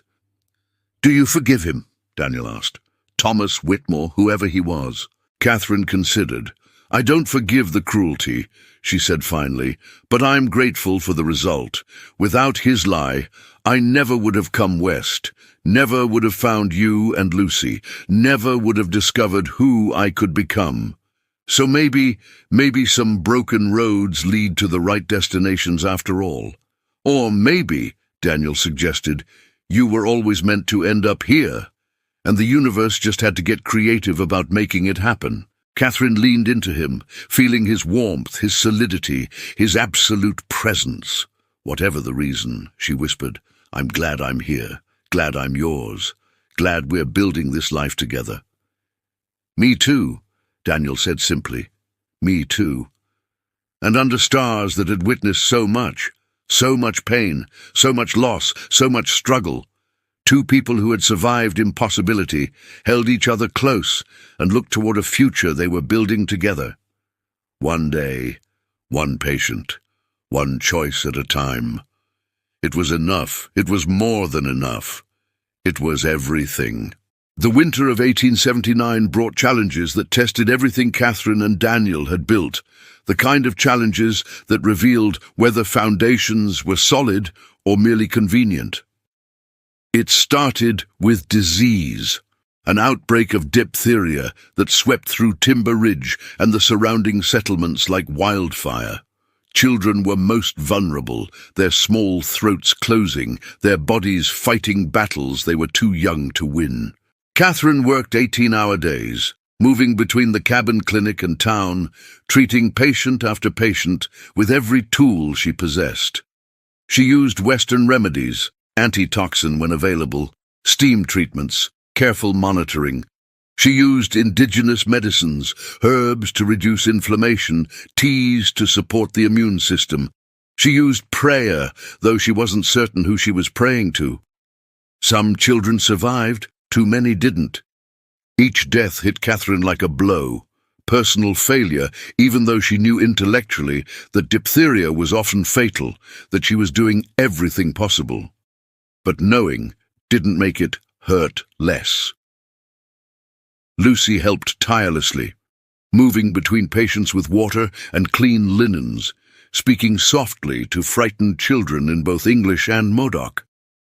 At 10 years old, she was seeing death up close, learning that healing wasn't always possible, that sometimes the best a physician could do was ease suffering. Daniel supported them both, gathering medicines, maintaining the clinic, handling the practical necessities that kept everything running.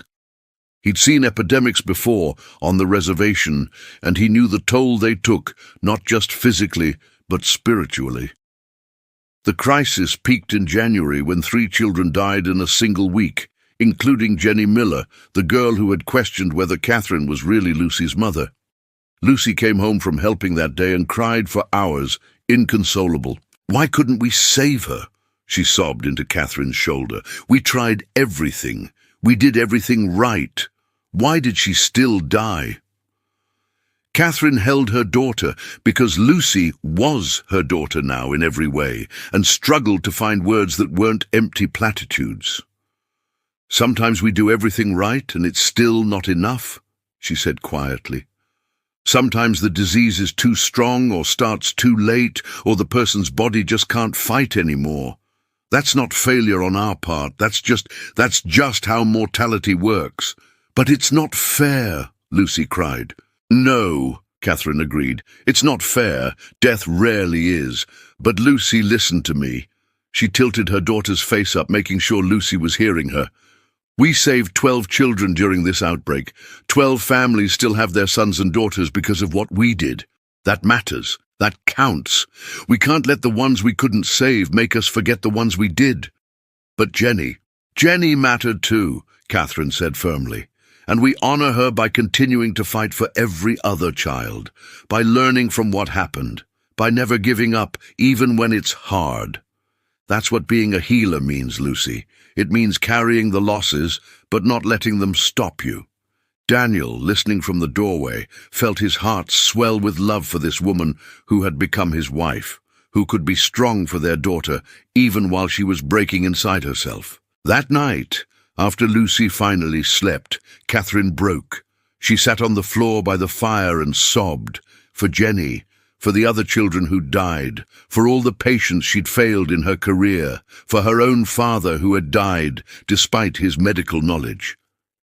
Daniel simply held her, letting her grieve without trying to fix it. He knew from his own losses that some pain needed to be felt, not solved. "I don't know if I'm strong enough for this," Catherine whispered. "For watching children die, for carrying the weight of all these expectations." "You're the strongest person I know," Daniel said quietly. "But Catherine, you don't have to be strong alone. That's what I'm here for. That's what Lucy is learning. That's what family means, sharing the weight so no one has to carry it all." "What if I make the wrong decision someday?" Catherine asked. "What if I do something that kills instead of heals?" "Then you'll learn from it," Daniel said.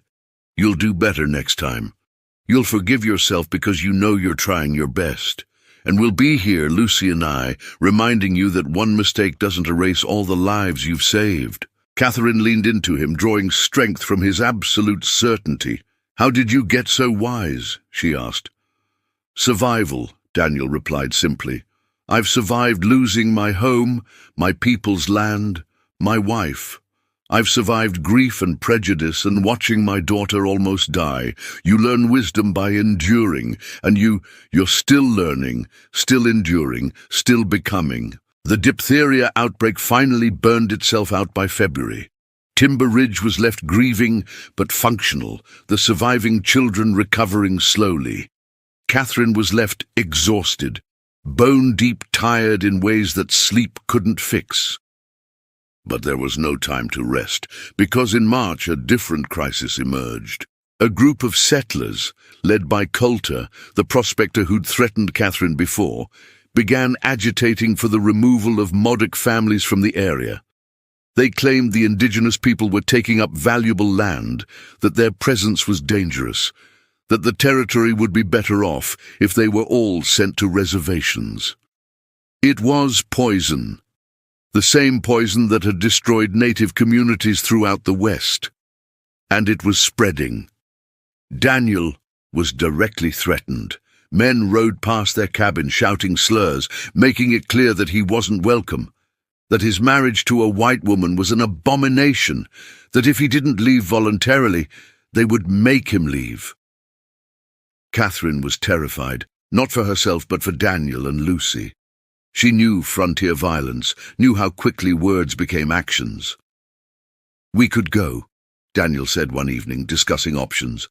"Move somewhere else, Portland maybe, or even back east, where attitudes might be more—" "No," Catherine said fiercely. "We're not running. We built this, our clinic, our practice, our life. We're helping people here. We don't abandon that because small-minded men with guns think they have the right to dictate who belongs." "Catherine, if they come with violence, then we'll be ready," Catherine interrupted. "We'll have the Johnsons and Richardsons and every family we've helped stand with us. We'll show these men that we have community, that they're the outsiders, not you." Daniel looked at her with something like, "Oh, you would risk everything for us? For me?" "You are everything," Catherine said simply. "You and Lucy, our family, our work, our purpose. If we give that up without fighting, then what was it all for?" So they fought, not with violence but with solidarity. Catherine called a town meeting, standing before the assembled residents with Lucy beside her and Daniel behind her. She spoke about the clinic's work, about how many lives had been saved, about how Daniel's knowledge had contributed to their success. She reminded them that during the diphtheria outbreak, Daniel had worked tirelessly, that his remedies had helped save their children. She challenged them directly. "You can't claim to be civilized while acting like barbarians. You can't claim to be Christian while showing hatred instead of love. My husband has done nothing wrong except be born Modoc, something he didn't choose and wouldn't change even if he could. And I'm asking you, as your physician, as someone who's treated your families as your neighbor, to stand with us against this hatred." The silence that followed was deafening. Catherine's heart pounded, uncertain whether she'd just secured their safety or condemned them. Then Mr. Richardson stood. "Doc Shadowhawk saved my wife and baby," he said loudly. "I'll stand with her and her family. Anyone got a problem with that can take it up with me." Mrs. Johnson stood next. "I've known Daniel Shadowhawk for 5 years. He's a better man than most, and a better neighbor than all these troublemakers. I stand with the Shadowhawks." One by one, people stood, not everyone, not even most, but enough. Enough to make it clear that the Shadowhawks had community, had protection, had people who would fight for them. Coulter and his faction left the meeting in fury, but they left, and over the following weeks their harassment diminished. Not disappeared entirely, but reduced to muttering and glares instead of direct threats. "You did that," Daniel told Catherine that night. "You made them see us as people instead of problems." "We did it," Catherine corrected, "by being who we are, by doing good work, by building relationships that mattered more than prejudice. That's the only way to fight hatred, by proving it wrong through how we live." But the incident left scars. Lucy had nightmares about men with torches coming to burn their cabin. Daniel grew more watchful, always keeping his rifle close. Catherine found herself looking over her shoulder, never quite relaxing. The frontier demanded constant vigilance, constant proof that you deserved your place. It was exhausting. In April, a letter arrived that offered an unexpected escape, or opportunity depending on perspective. The Territorial Medical Society was organizing a training program for frontier physicians to be held in Portland over the summer. They wanted Catherine to be one of the lead instructors, teaching her integrated approach to medicine, sharing her methods with doctors from throughout the territory. It was an honor, recognition of her expertise, an opportunity to influence how medicine was practiced across Oregon. But it would mean being away from the cabin for 6 weeks, leaving Daniel and Lucy, abandoning her patients during the busy summer season. "You should go," Daniel said immediately when she showed him the letter. "I can't leave you here," Catherine protested. "Not after what just happened, not with Coulter and his faction still." "We'll be fine," Daniel interrupted. "Catherine, this is important. This is how you change things, not just treating patients one at a time, but teaching other physicians your methods, multiplying your impact. You can't pass this up." "What about the clinic?" Catherine asked. "What about our patients?" "I'll handle the basic cases," Daniel said. "Lucy can help. She's more skilled than some physicians twice her age. For serious cases, we'll refer to Dr. Franklin in the next county. It's only 6 weeks, Catherine. We survived longer than that before you arrived." "But I don't want to be apart from you," Catherine admitted quietly. I've gotten used to you, to this, to being together." Daniel pulled her close, kissing her gently. "And we'll be together again when you return. Catherine, you can't limit yourself because you're afraid to be apart. That's not marriage, that's prison. We support each other's growth, remember, even when it's hard." So Catherine agreed, reluctantly, but she agreed. She would go to Portland for the summer training program. She would teach other physicians. She would expand her impact. But as the departure date approached, as she packed and prepared and said goodbye to patients, she felt a growing sense of dread that she couldn't quite name. Something was coming, some test they hadn't faced yet. She just didn't know what form it would take. Catherine left for Portland in early June, her heart heavy despite the opportunity before her. She stood on the cabin porch, holding Lucy tight, memorizing the feel of her daughter's arms around her neck. 6 weeks, Lucy whispered. "You'll be back in 6 weeks." 6 weeks, Catherine confirmed, "and I'll write every few days. You'll hardly have time to miss me." "I'll miss you immediately," Lucy said fiercely. "But Papa says this is important, so I'm being brave." Catherine turned to Daniel, who held her face gently. "Teach them everything," he said. "Change how medicine works. That's what you're meant for." "Take care of our daughter," Catherine replied. "Take care of yourself. And if anything happens, anything at all, send word immediately." "Nothing will happen," Daniel assured her. But his eyes held shadows. He felt the same formless dread Catherine did, the sense that they were standing at the edge of something. The training program in Portland was extraordinary. 20 physicians from throughout the territory gathered to learn new techniques and share knowledge. Catherine taught morning sessions on integrated medicine, demonstrating how indigenous remedies could enhance Western treatments, how seeing patients holistically improved outcomes, how listening was sometimes the most important diagnostic tool. The other physicians were initially skeptical. Many had never worked with native populations, had dismissed traditional medicine as superstition. But as Catherine presented case studies and taught practical applications, showed results, skepticism shifted to interest. One physician, Dr. Matthews from Eugene, approached her after a particularly successful demonstration. "You've changed how I think about treatment," he admitted. "I've been dismissing half the available tools because of prejudice. Thank you for opening my eyes." It was gratifying, meaningful. This was how change happened, one physician at a time, one mind at a time, spreading better practices throughout the territory. But at night, in her small Portland hotel room, Catherine ached for home. For Daniel's quiet presence, for Lucy's endless questions, for the cabin and stream and mountains that had become more home than anywhere she'd ever lived. She wrote letters obsessively, long detailed accounts of what she was teaching, asking about patients and weather and everything happening in Timber Ridge. Daniel's replies were shorter but warm, reassuring her that all was well. Until the 4th week, when a letter arrived that made Catherine's blood run cold. "Lucy is sick," Daniel had written in his careful script. "High fever, difficulty breathing, started 3 days ago. I'm treating with everything we know, but she's not improving. I didn't want to worry you, but you should know. Come home if you can, or don't. I know the training is important, but if you want to be here, now would be the time."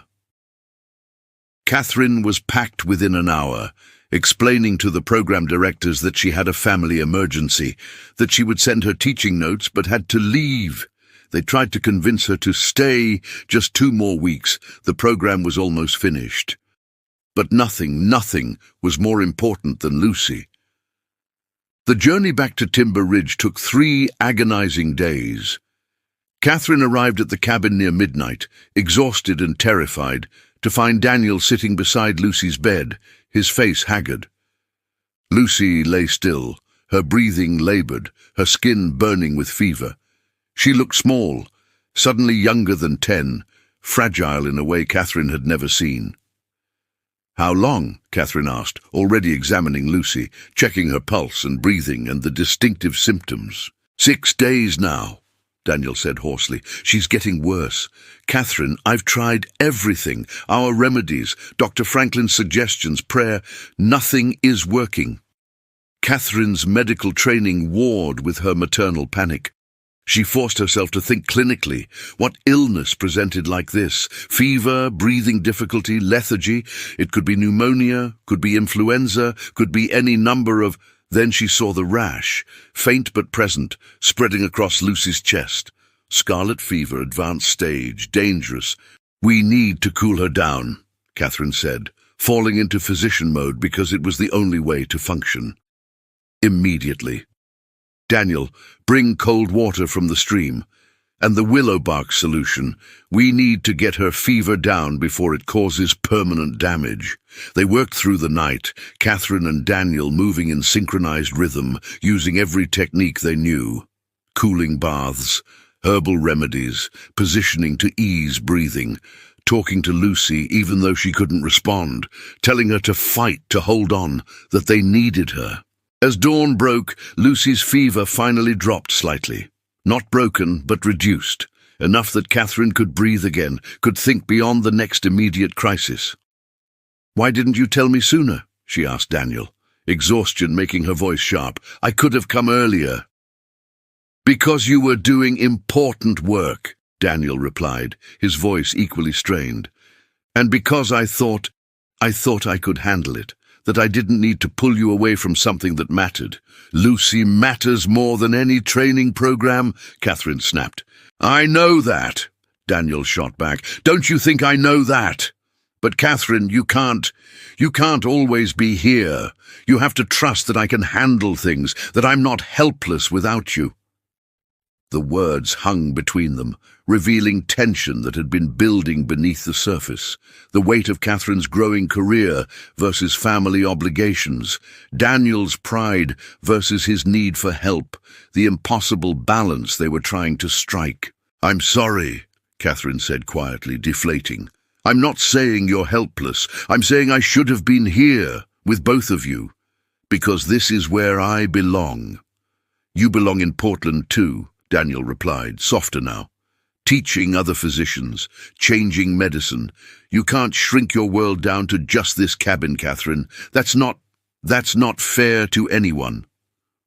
"Then what's the answer?" Catherine asked desperately. "How do I be a physician who makes a difference and a mother who's present? How do I serve the territory without abandoning my family?" "I don't know," Daniel admitted, "but we'll figure it out. Together, the way we figure out everything else." Lucy recovered slowly over the next 2 weeks. her fever breaking, her strength returning, her personality re-emerging like sunshine after storms. The scarlet fever left her weakened but alive, and for that, Catherine was grateful beyond measure. During Lucy's recovery, Catherine had time to think about priorities, about what mattered, about the life she was building.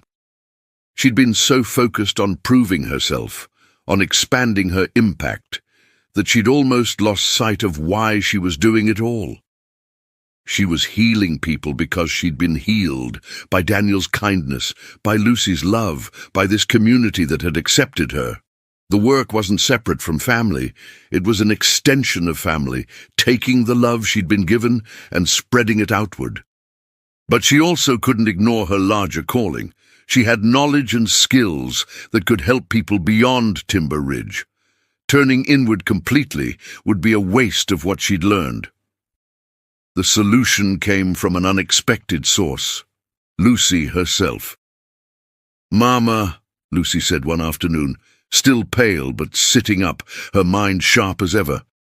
"I've been thinking about what you're doing, training other physicians. That's important work. But you missed it when I was sick, and that's not fair to you." "Lucy, there's nowhere I'd rather have been than—" "Let me finish," Lucy interrupted politely.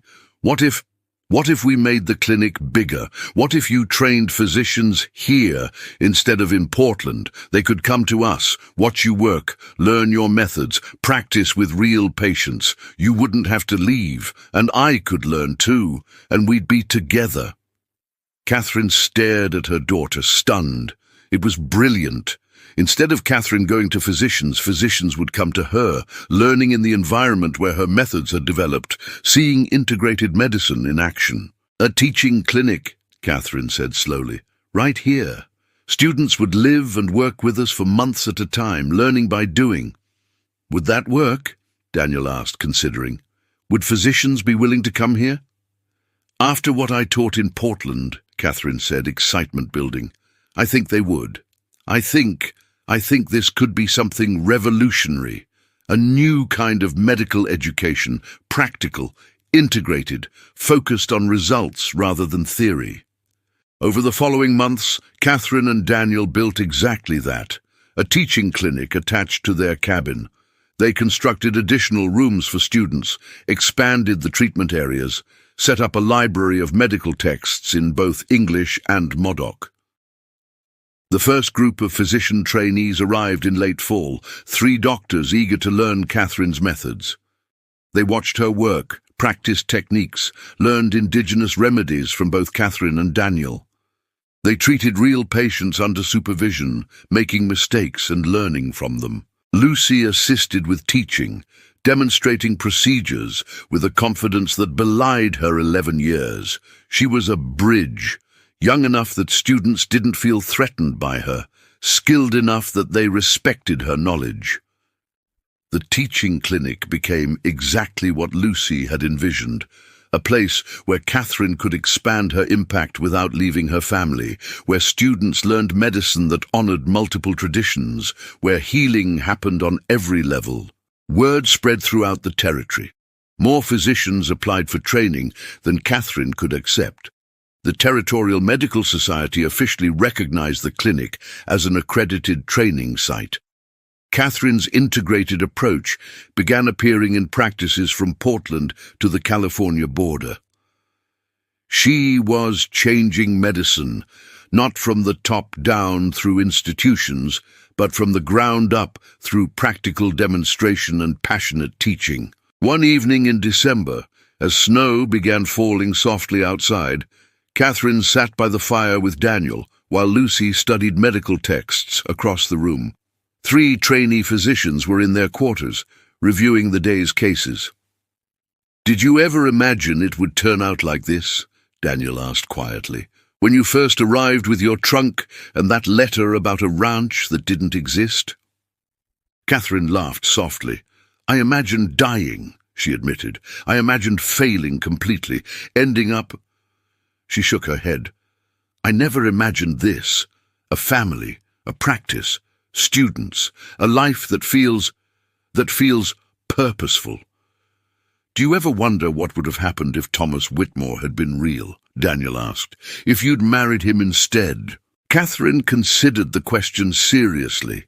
Sometimes, she admitted, but honestly, I think I would have been miserable. A rancher's wife, cooking and cleaning, watching someone else make all the decisions. That's what I thought I wanted because it seemed safe, but what I needed was exactly what I got, a chance to become who I actually am. So you're grateful for the lie? Daniel asked, amused. I'm grateful for where the lie led, Catherine clarified. To you, to Lucy, to this. The lie was cruel, but the destination was perfect. Lucy looked up from her book. Are you two being romantic again? She asked, wrinkling her nose. Because I'm right here. We're being honest, Catherine corrected, grinning, which sometimes looks like romance. Well, be honestly romantic quieter, Lucy said primly. I'm studying the cardiovascular system, and your feelings are distracting. Daniel and Catherine exchanged amused glances. Their daughter was growing up brilliant, confident, and delightfully sarcastic. As winter deepened and the new year approached, Catherine found herself reflecting on transformation. She'd arrived in Timber Ridge as Catherine Moore, broken, desperate, convinced her life was ending. She'd become Catherine Moore Shadowhawk, healer, teacher, wife, mother, woman who had rebuilt herself from ruins. But more than the name change or the accomplishments, what struck her was the internal shift. She'd stopped waiting for someone to save her and learned to save herself. She'd stopped seeking validation from others and found it within. She'd stopped believing her worth was tied to someone else's acceptance and discovered it was inherent. The frontier had tested her brutally. It had thrown at her every possible challenge: betrayal, poverty, prejudice, disease, violence, loss. Every time she'd survived, every time she'd emerged stronger, and she'd learned something profound, that healing wasn't just about treating patients, it was about treating yourself, about recognizing your own wounds and giving them the same care and attention you'd give to others. One afternoon in January, exactly 2 years after the diphtheria outbreak, Catherine was treating a young woman who'd just arrived in Timber Ridge, newly married, full of hope, following her husband west to start a new life. The woman reminded Catherine so much of who she'd been. That same mixture of optimism and terror, that same desperate belief that everything would work out because it had to. After the examination, just a routine check, the woman was healthy. Catherine sat with her over tea. Can I give you some advice? Catherine asked. Something I wish someone had told me when I first came west? Of course, the young woman said eagerly. Don't lose yourself, Catherine said seriously. In the marriage, in the frontier, in the struggle, it's easy to become so focused on surviving that you forget who you are. But remember that you have value beyond what you can do for others, that your dreams matter, that you're allowed to want things, to grow, to change. The young woman looked uncertain, not quite understanding, but Catherine knew someday, maybe soon, she would remember these words, and maybe they would help. That evening, as Catherine recorded the day's cases in her medical journal, a practice she'd started to document her integrated methods for future physicians, she noticed something. Her handwriting had changed. It was firmer now, more confident. The handwriting of someone who knew herself, who trusted her own judgment, who had earned her place in the world through blood and sweat and absolute determination.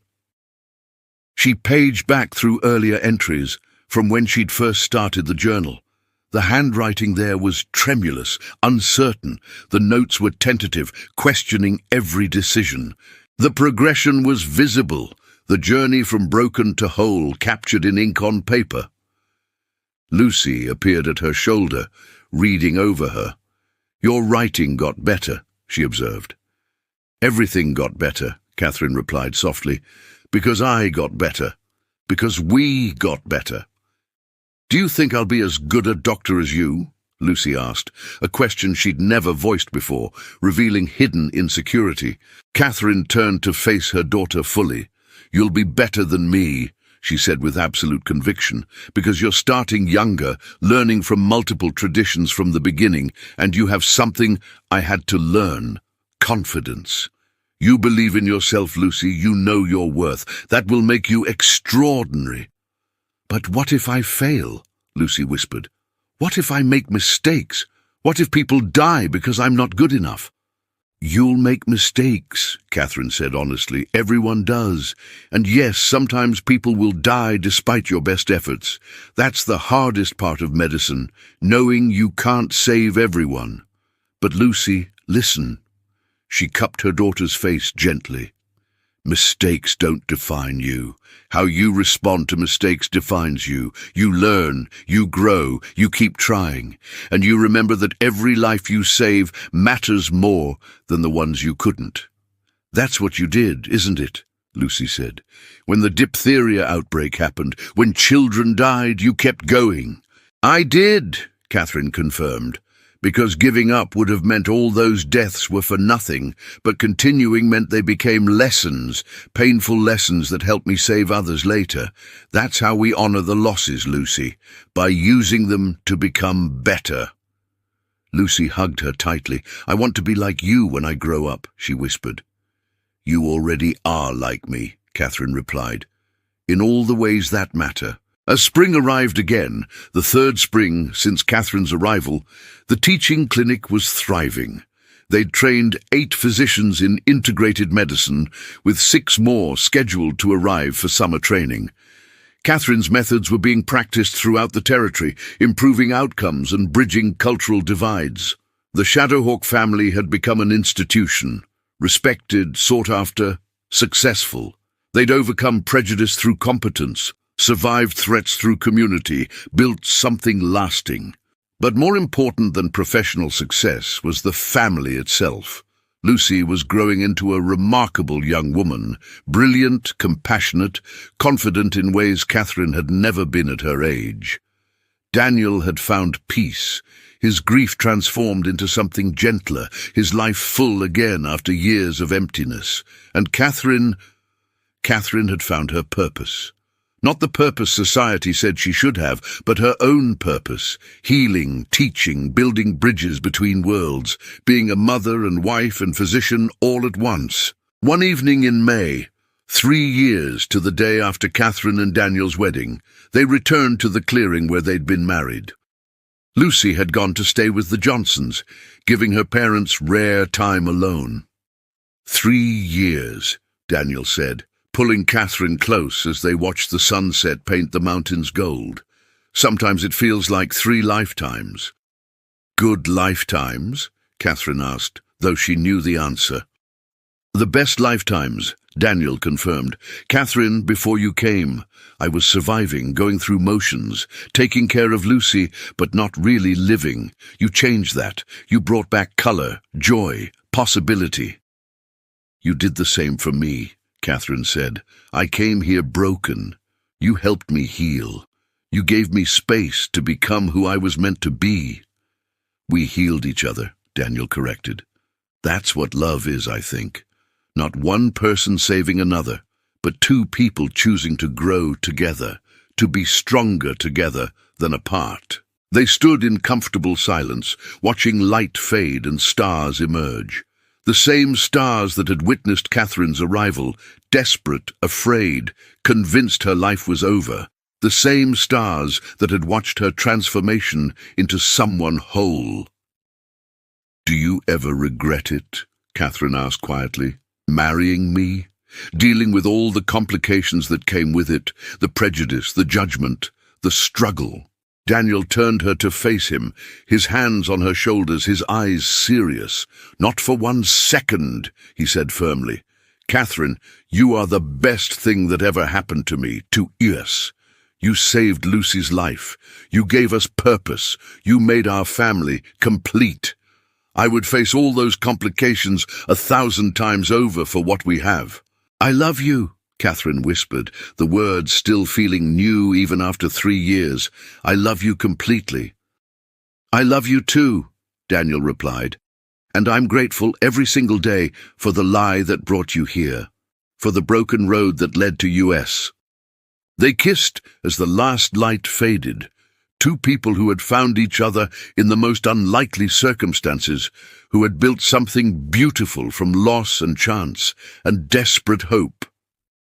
When they returned to the cabin, Lucy was already home. She'd convinced the Johnsons to bring her back early because she missed them too much to stay away. She met them at the door with a knowing smile. "Did you have a nice romantic evening?" she asked, emphasizing the word mockingly. "We did," Catherine replied, pulling Lucy into a hug. "Very romantic. Sorry you were forced to endure our absence." "I survived," Lucy said dramatically. "Barely. But I survived." Inside, the cabin was warm and bright, home in every sense. Medical books lined the shelves, herbs hung drying. Student physicians' notes covered the work table. It was organized chaos, productive messiness, the physical representation of a life fully lived. That night, after Lucy went to bed, Catherine updated her medical journal one final time before sleep. She wrote about the day's cases, about the conversation with Daniel, about the overwhelming gratitude she felt for this impossible, improbable life. And she wrote a note to her future self, to the physician she would become in 5 years, 10 years, 20 years. A reminder of what she'd learned through suffering and survival. "Remember," she wrote, "that broken roads sometimes lead to the right destinations, that the worst betrayals can become unexpected blessings, that strength isn't about never falling, it's about getting up every single time, that family is chosen as much as given, that love comes in forms you don't expect, that healing yourself is as important as healing others, that purpose isn't found, it's built, one choice at a time, one patient at a time, one day at a time. Remember that you came here with nothing but a medical bag and $17 and a letter full of lies. And you built this, a family, a practice, a legacy. You did that. Not luck, not rescue, you. So when the next crisis comes, and it will come because life is struggle, remember that you've survived everything so far. Remember that you're stronger than you think. Remember that you're not alone. And remember, Catherine paused, pen hovering over paper, searching for the final truth. Remember that sometimes the greatest gift is not getting what you thought you wanted. Sometimes it's getting what you didn't know you needed. She closed the journal and set it aside, feeling peaceful in a way she'd never imagined possible during those first desperate days in Timber Ridge. Outside, the mountains stood eternal against the stars. Inside, her husband slept peacefully, her daughter dreamed safely, and students prepared to carry forward her teaching. Catherine Moore Shadowhawk, woman who had come west expecting death and found life, closed her eyes and smiled. The frontier had tried to break her. Instead, it had made her whole. And that was enough. That was everything. The story that began with betrayal ended with triumph. Not the triumph of wealth or fame or perfect happiness, but the triumph of survival, of resilience, of choosing to build something beautiful from the rubble of broken dreams. The woman who had once stood at the edge of town with nothing now stood at the center of everything that mattered. And she was home. And as the sun set over Crater Lake, their story found peace. But yours might just be beginning. If you enjoyed this tale, tell us where you're watching from down in the comments. I'd love to know where our frontier reaches. Don't forget to hit that like button, subscribe for more stories of the Old West, and check out these other cool videos waiting for you right here on the channel. Until next time, ride steady and keep your heart brave.